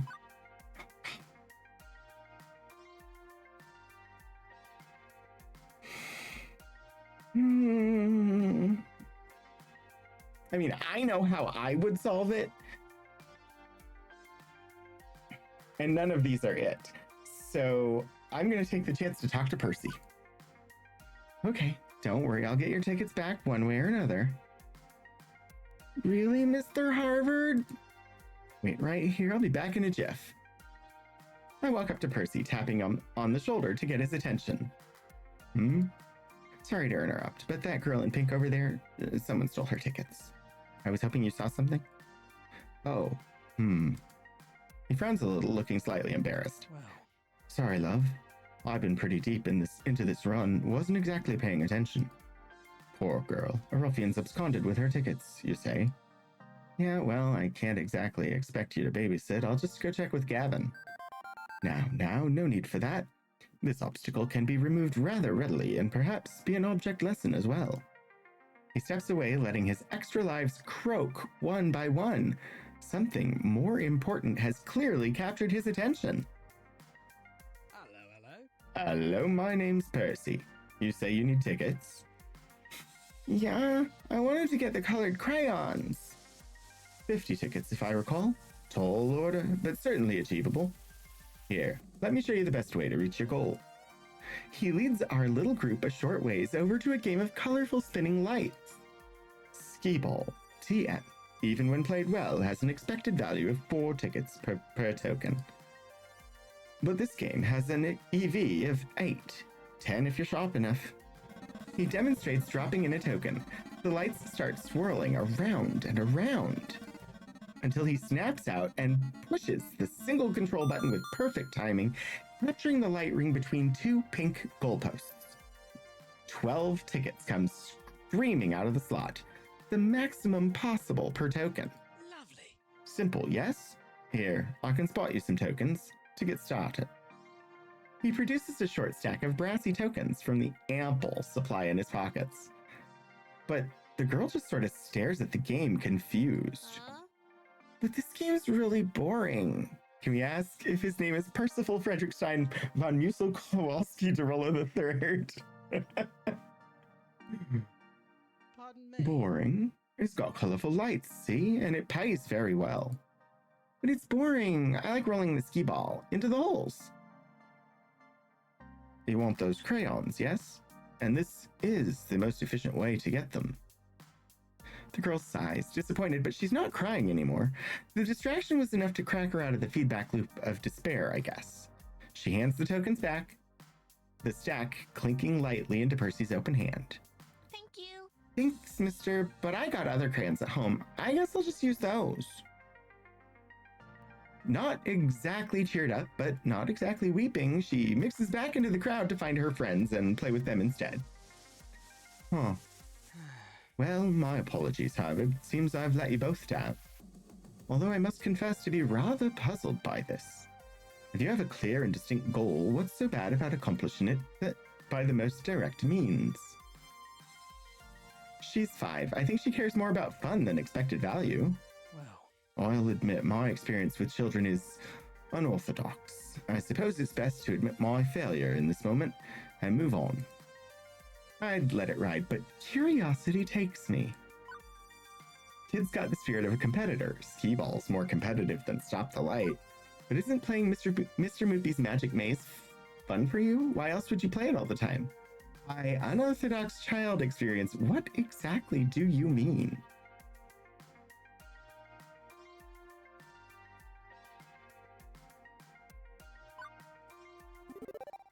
Hang on. You spend all day, every day, playing Mr. Moopy's Magic Maze, and that doesn't offer any tickets or rewards of any sort.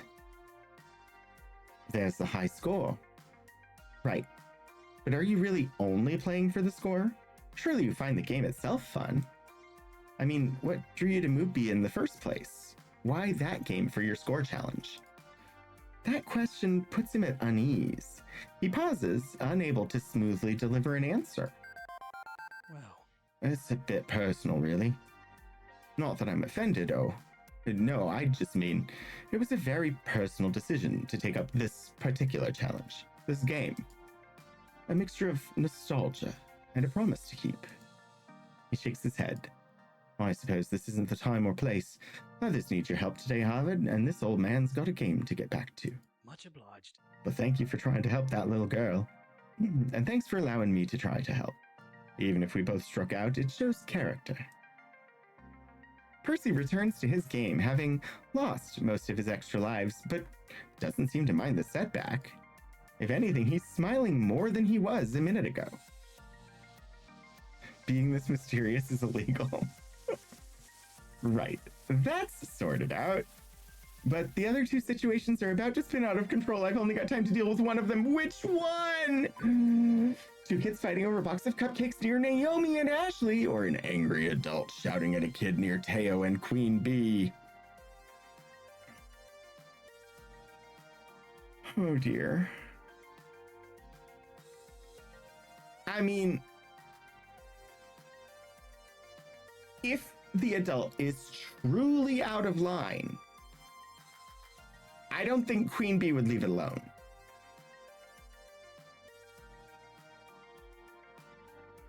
So I think I have to deal with the cupcakes. Because, like I said, the angry adult shouting at the kid could be their parent. And if Teo and Queen Bee are nearby, and it is truly an issue, I think Queen Bee or Teo would probably step in. And I can't see Queen Bee letting it go if an adult was screaming at a kid, and yeah, I think Queen Bee would take care of that. Hi, Adventures of Tony. I'm gonna go with the two kids fighting. I can smell disaster on the wind, and it smells sweet. Oh, Tony, I love this game. I've watched many people play it, but I've never actually seen anybody romance Percy, and I have wanted to see that romance since the first time I saw somebody playing this game. but I've never actually played the game myself because I was waiting for it to come up on my randomizer. Somebody put it on the wheel a long time ago, and it just took forever to be randomly selected.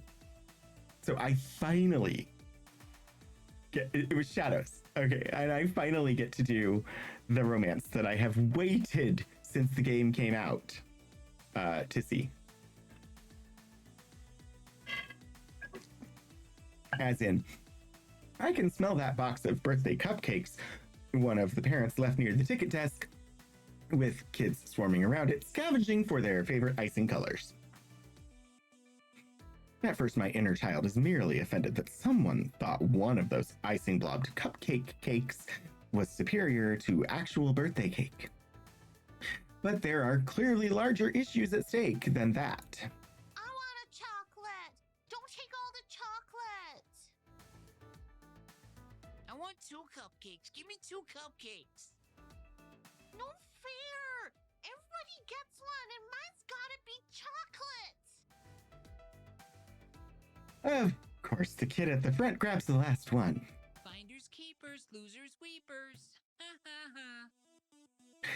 The parents aren't paying attention. They're too busy complaining about their jobs and the weather and the PTA and stuff. Meaning, when the first cupcake is thrown, nobody is there to stop it. Ah! Stop it! Stop it! I want chocolate. As blobby wads of icing and sponge cake go flying, I glance over to the coin op games, which are about to get caught in the crossfire. Naomi, who's busy trying to unjam a joystick one of the kids waggled too hard, looks up to see the cupcake onslaught coming her way. As does Ashley, whose fuzzy costume is a nice and inviting target for flying confectionery. Act fast, Harvard. Save Naomi's game. Save Ashley's costume. Try to save them both.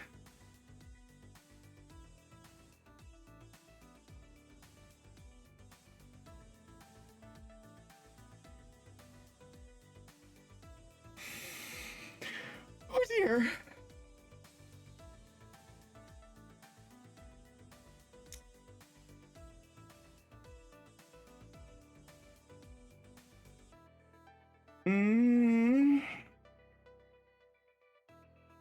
I think Ashley's costume would be harder to clean than the game.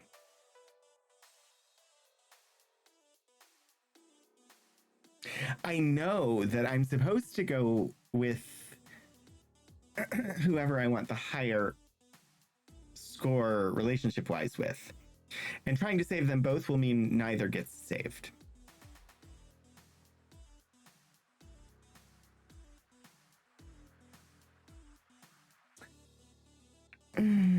I would rather increase my relationship score with Naomi, but I'm not romancing either of them. And the costume is the one that would be harder to clean. Because you can take the game apart and wash the pieces. The costume does not look like it can be laundered easily. Quickly, I hurl myself into the action. Get down, Miss Ashley! Numbness sets in as multiple rounds of frosting-coated mortar fire impact against my body. Of course. The last one hits right there.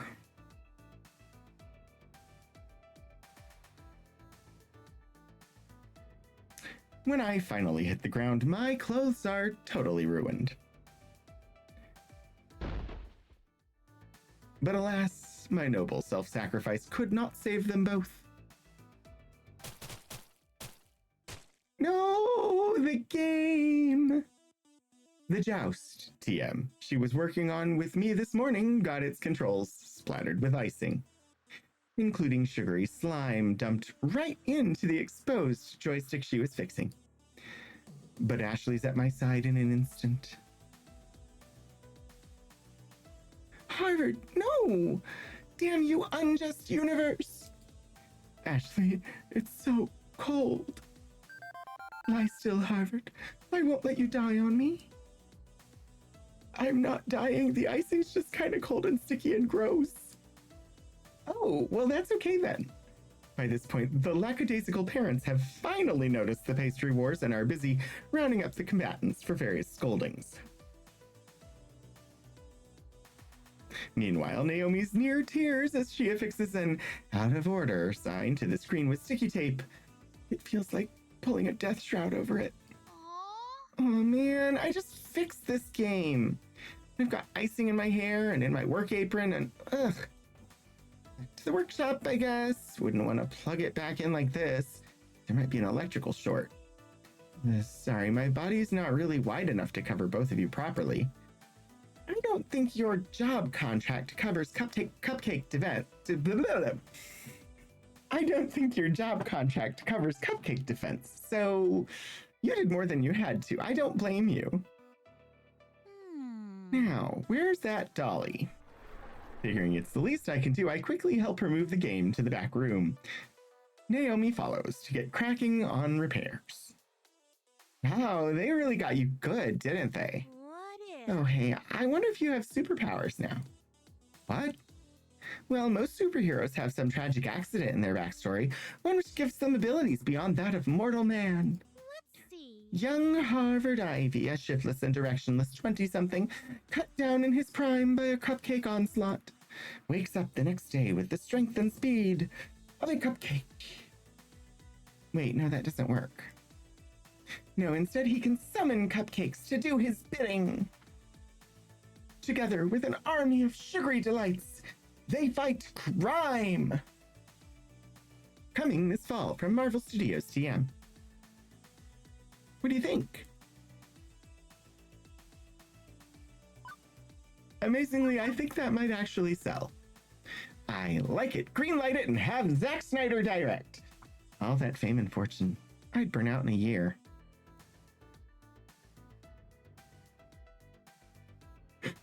I think that might actually sell.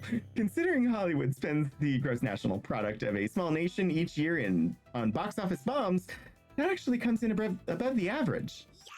Yes! Yeah, I know, right? I'll have my people call your people and they'll all do lunch. I mean, Squirrel Girl out of the box sounds like a bizarre and untenable concept, but it's amazing and wonderful and people love it. So Cupcake Man, sure, give it a go. But seriously. Thank you. Thanks. You didn't have to take that mess for me, but you did, and I really appreciate it.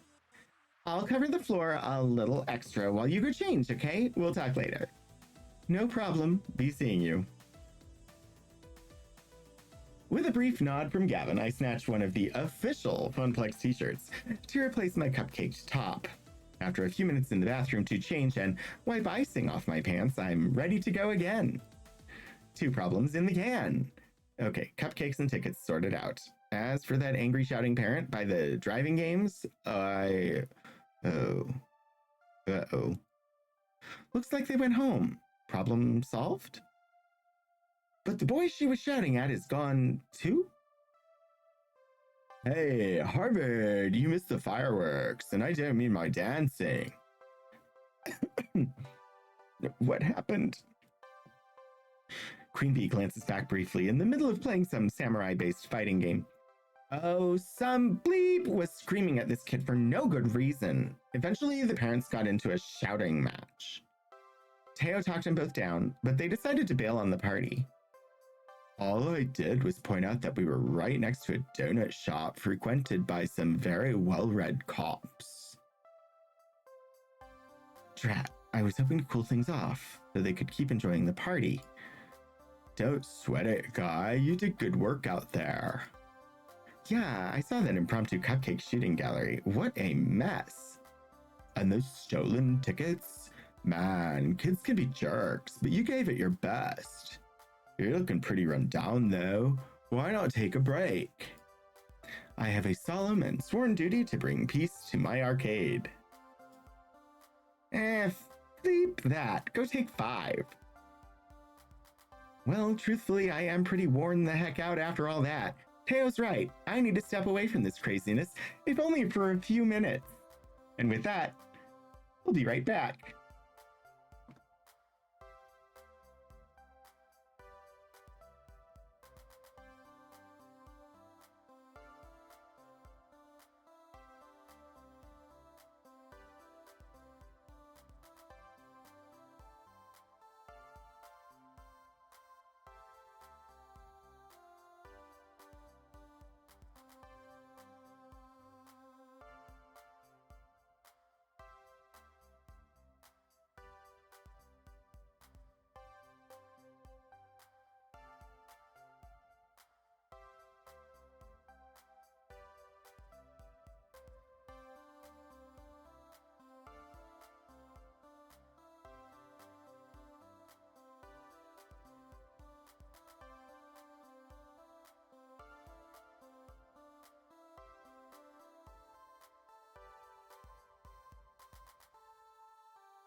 Okay, welcome back. Is Chomp on Mom time similar to Hop on Pop?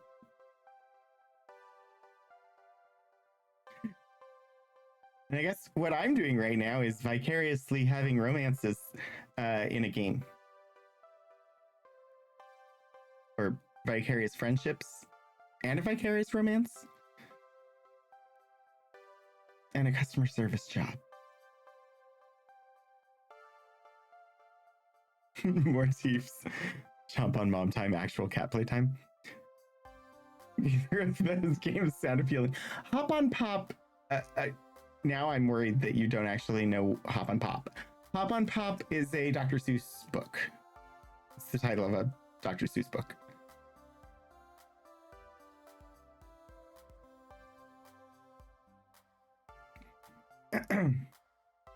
After a silent nod from Gavin to confirm it's cool with him, I slip away, headed for the employee lounge.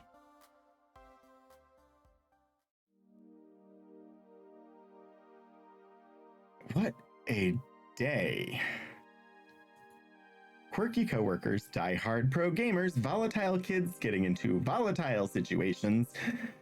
I'd say it's a recipe for wackiness or some such cliche, but nothing's an easily dismissed cliche when it's happening to you directly. Penguin there, baby. Frankly, I'm exhausted. I drop down into one of the cheap folding metal chairs in the employee break room, groaning and rolling my head back to try and work the kinks out of my sore shoulders. Hey, they could be cheap folding plastic chairs. You got lucky.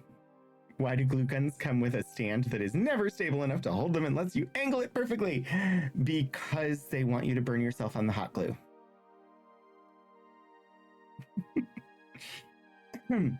And spot an upside down kid. Huh?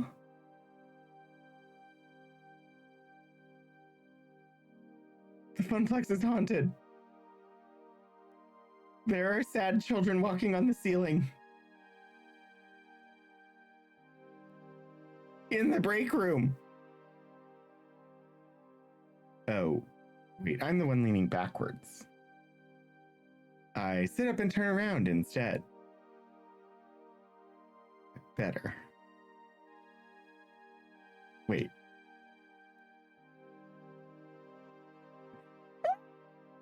Hello! Welcome in, Painting Pirate! Hi, Raiders! The Grade Hounds, it's a paint raid! Hi, Puddle Glum! Welcome, everybody. Hi, I am Rogan27, and, welcome aboard the Rogue Ship 1. This is a gaming stream, and I'm playing Arcade Spirits for the very first time. Woohoo! You station by. Hi, Painting Pirate! And yes, Doggo Care and dinner prep sounds excellent. Yeah, I'm finally playing this. I have held off forever because Shadows of Life put it on my my game randomizer. It used to be a wheel, now it's a list that I roll dice on. And I wouldn't play it until it finally was selected. So I'm finally playing it.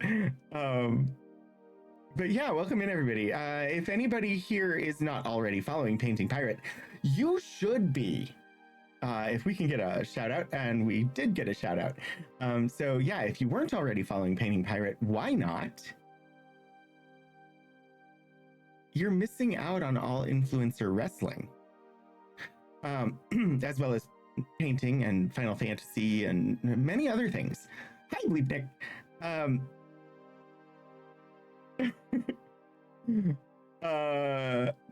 Yeah, probably some pirating.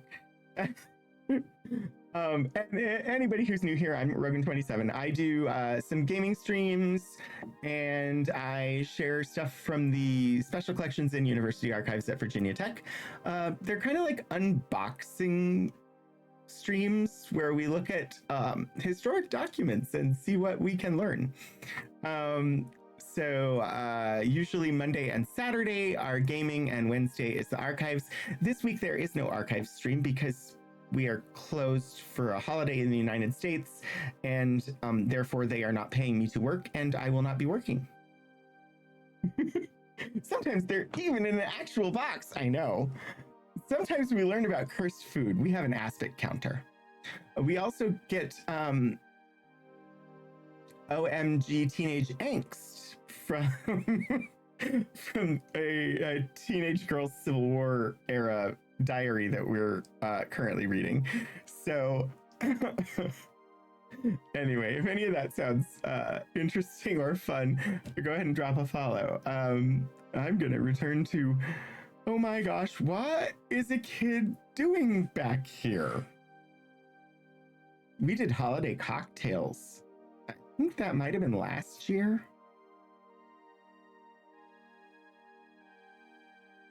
I don't remember for sure. Hey,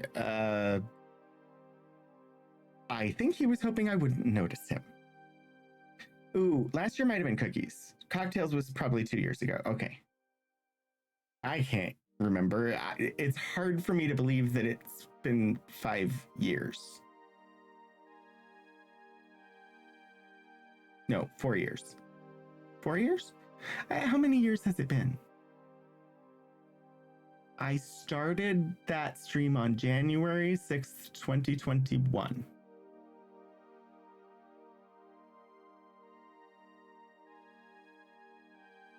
Five years.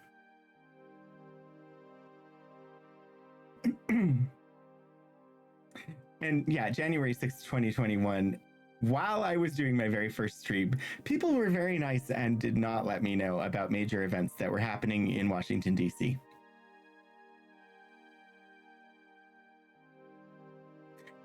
Which was the right call, because I was on my very first stream and people were lovely and I saw their names in the chat, and it was very generous of people to be supportive and present for that first ever Archives stream while major events were happening.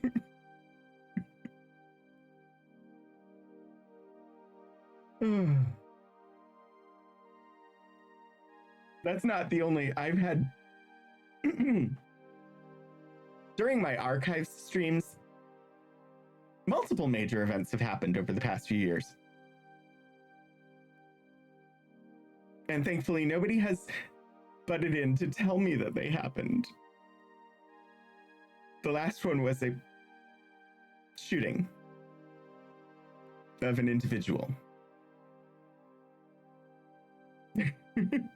I kindly request to live in more boring times. Yeah. No, the last one that happened during my Archive stream was the Charlie Kirk getting shot. Which was interesting news to come out of my stream too. But I'm going to return to the game. Hi. Hi, and you are Mikey? Okay, that's a start. Hi, Mikey. My name's Harvard. So, what are you doing back here? This is an employees only area. Elixir, you are spot on. And technically, I'm not an elder millennial either. I'm Gen X, and I've had way too many historic events.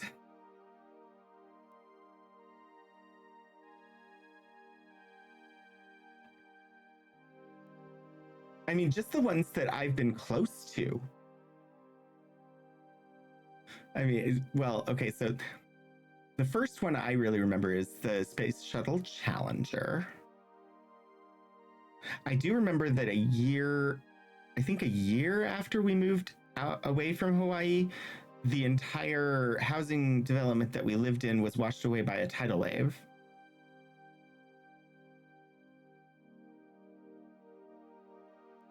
But, like, my best friend was in New York in September of 2001.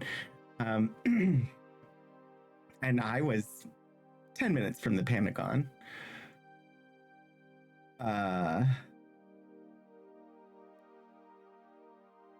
Yeah, and the DC sniper thing that happened, I literally stopped at one of the gas stations within a half an hour of when one of the shootings happened. And then they found the people at the highway rest area right outside where my apartment was.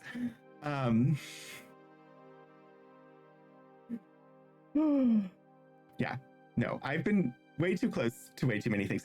Oh, when I lived in Minneapolis, the bridge we drove over every day, or well, practically every day to go shopping, or the bridge we drove over every time we needed groceries,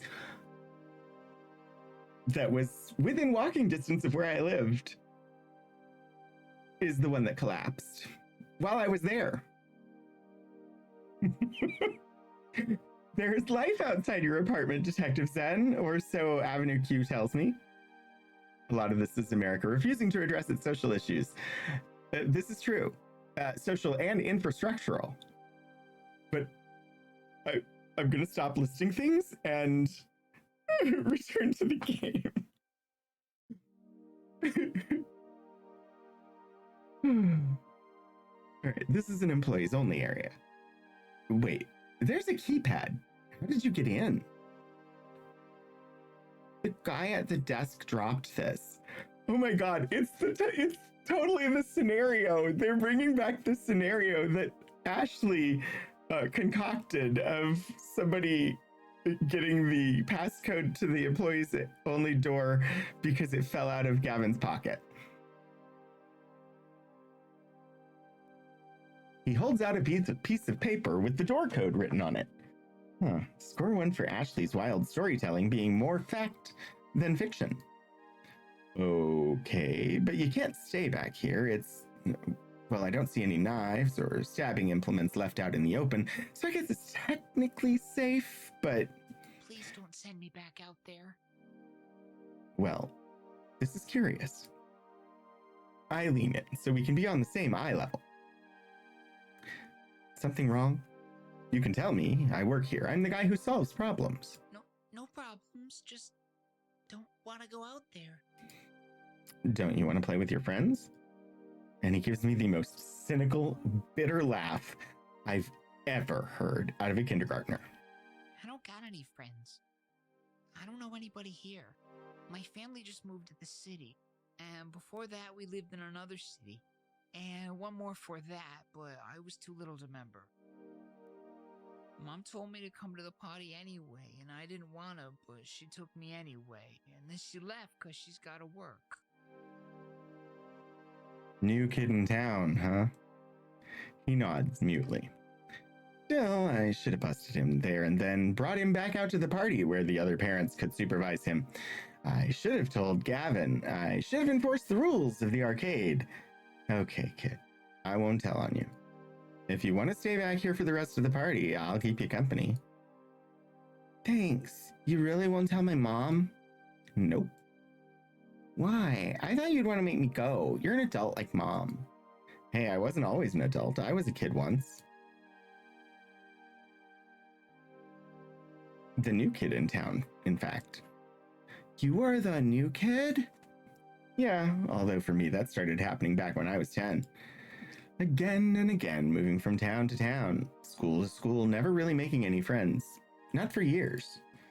Mom and Dad kept losing jobs and taking new ones. Worse ones.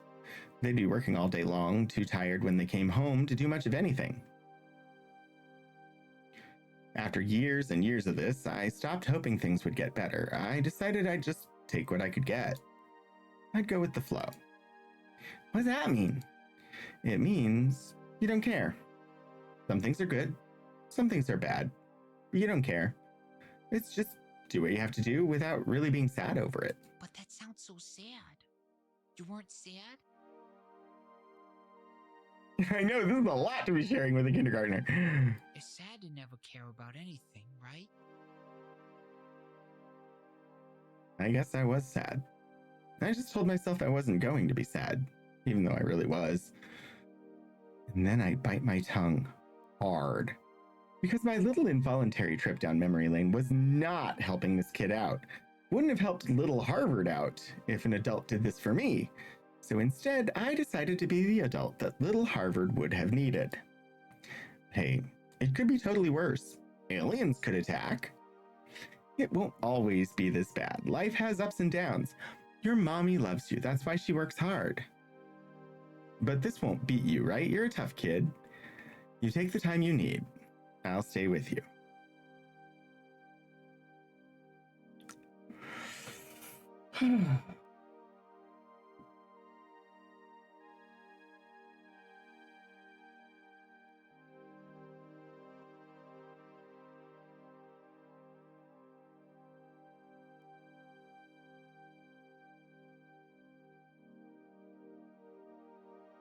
I mean, I like the jokey one with the aliens could attack, but I don't think it's appropriate right now.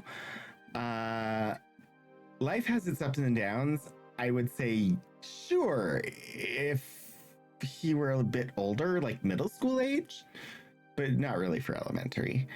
Your mommy loves you.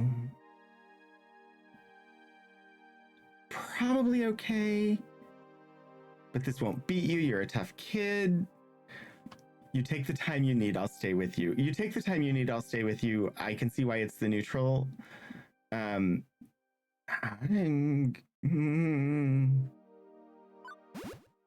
Hey, life could be lousy sometimes. I'll give you that. But hiding won't fix it. Hiding just makes you stay sad longer. If things are bad, stand up. If you're sad, stand up. You can't let life win. You gotta be a big boy, bigger than that. Ready to go.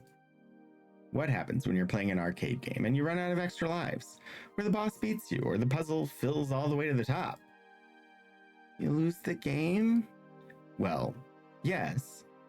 And then you put in another token and you play again. And each time you stand up to the game, you get better at playing it. That's where you are now, Mikey, hiding in here when you've got tokens in your pocket and can keep on playing if you want to. Do you want to keep playing or just hide? Maybe it's my tone more than my words, but something stirs in him. I want to play games. Right? It's an arcade. Even if you don't know anyone here, you can always play games and have fun. Even if sometimes life is sad, even if sometimes things are bad, you've always got another token.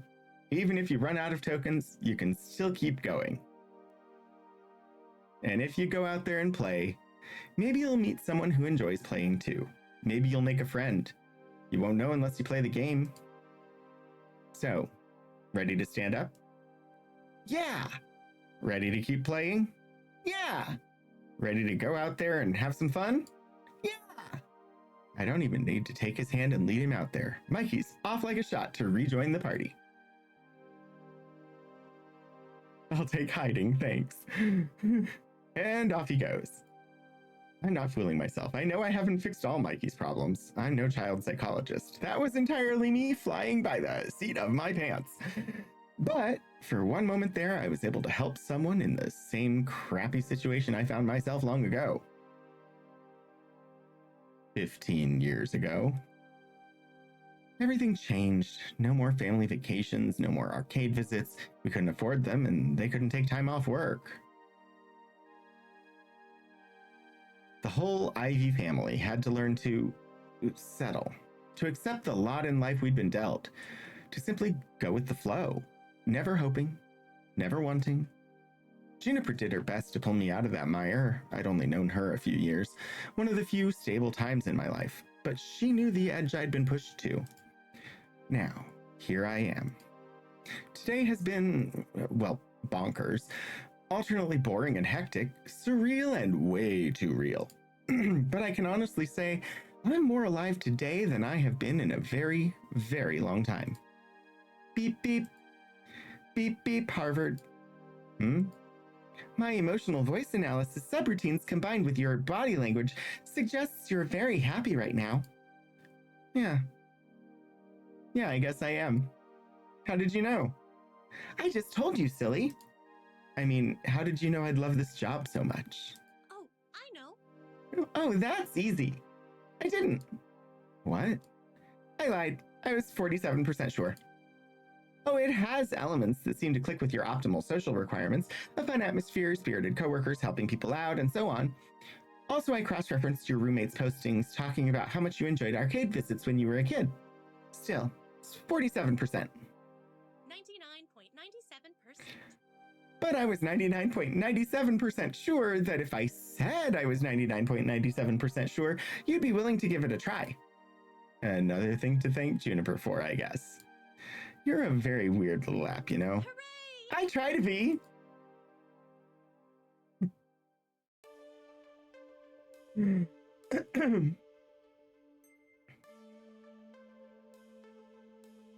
From the cars pulling up in the parking lot, it looks like the party's over.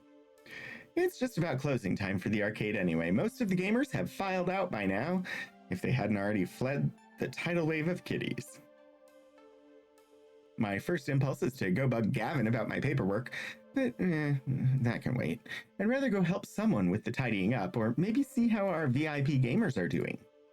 Not enough time to run around checking in with everyone, though. Who do I want to hang out with? Gavin's tapping at his tablet and frowning. I guess I'll go right to him.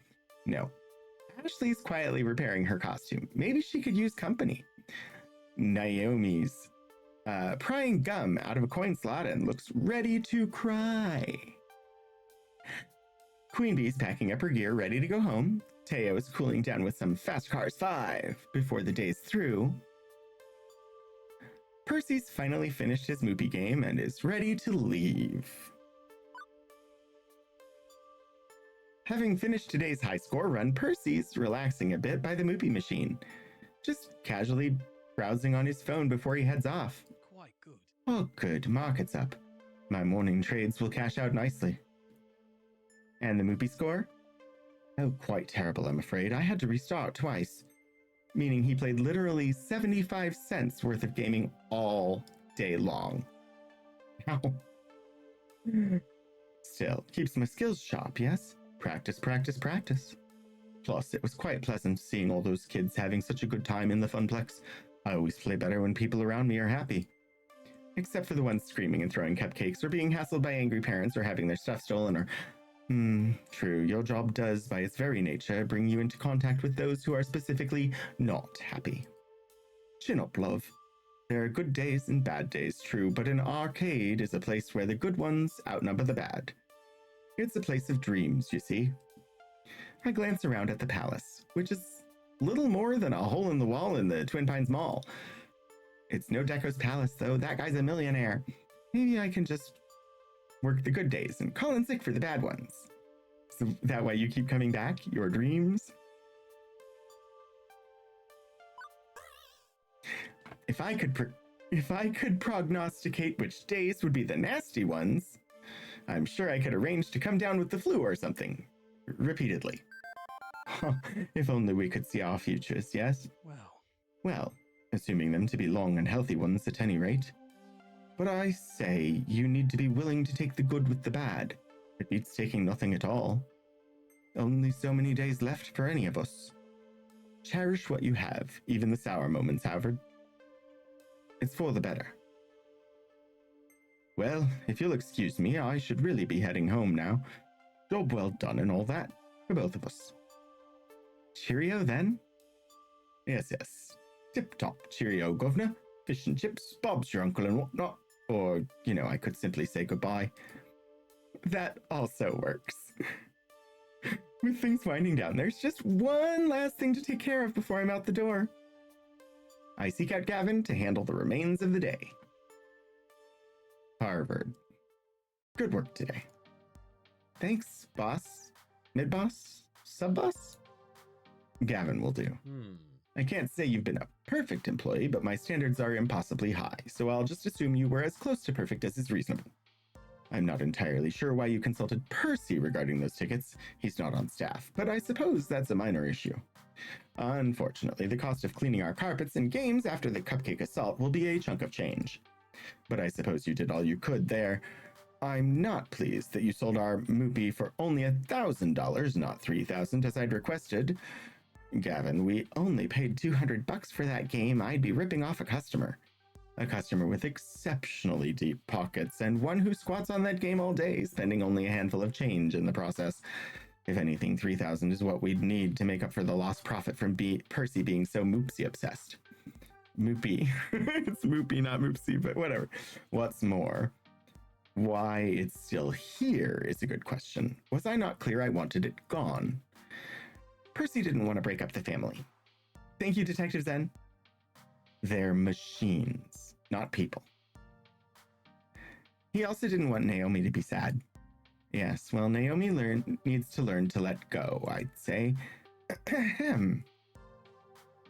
Are you giving our poor little Harvard a hard time, Gavin, dear? Miss Francine, I thought you were napping. Let's be sensible. Naomi's dream matters too, as does the dream of Percy, that poor fellow. Poor? Isn't Percy stinking rich? Everyone has a dream they're chasing. Gavin, I know you mean well, wanting to keep everyone's dreams afloat, but sacrifices made in that name which shatter the dreams of others, well, that's not what the Funplex is all about. Harvard, you understand, yes? The reason why?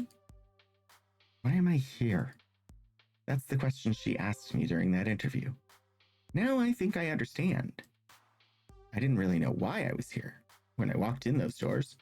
Maybe I still don't, but this is the kind of place where you can learn who and what you are and why you're here.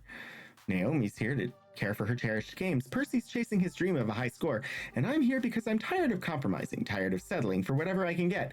I want something more out of life. You know we're better than this, Gavin. We don't settle. We seek our why and won't settle for anything less. I see. Apologies. Harvard. Miss Francine, I apologize. It's difficult to balance my idealism against my realism some days, but I know in my heart I need to err on the side of idealism, even if my mind screams in protest. I can assume you are still keen to work here, Harvard? I don't even hesitate before replying. Absolutely. Gavin fetches a nearby short stack of forms. Fill these out tonight, hand them in to me first thing in the morning. And welcome to the Funplex. Welcome to the family, I'd say. I'm sure you'll fit in just fine, Harvard. All right, that's the end of day one, I believe. One bus ride later, and it's home again, jiggity jig. I don't remember... this is what I wanted. Score.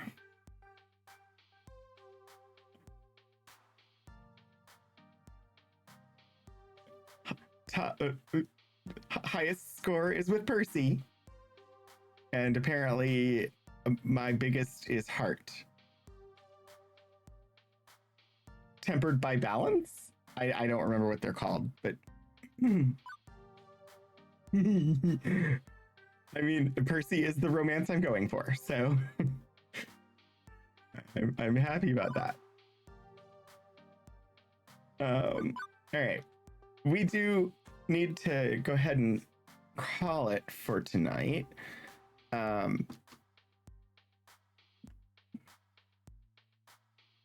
I will need to have us raid over to the Aldhaven. And so that I can, get my evening sorted. But thank you everybody for joining me tonight. Thank you, Hannah and Elixir, for being here as mods. Shadows of Life, thank you for the 1 bit. It's always lovely. And let's see, thank you, Painting Pirate, for the raid. I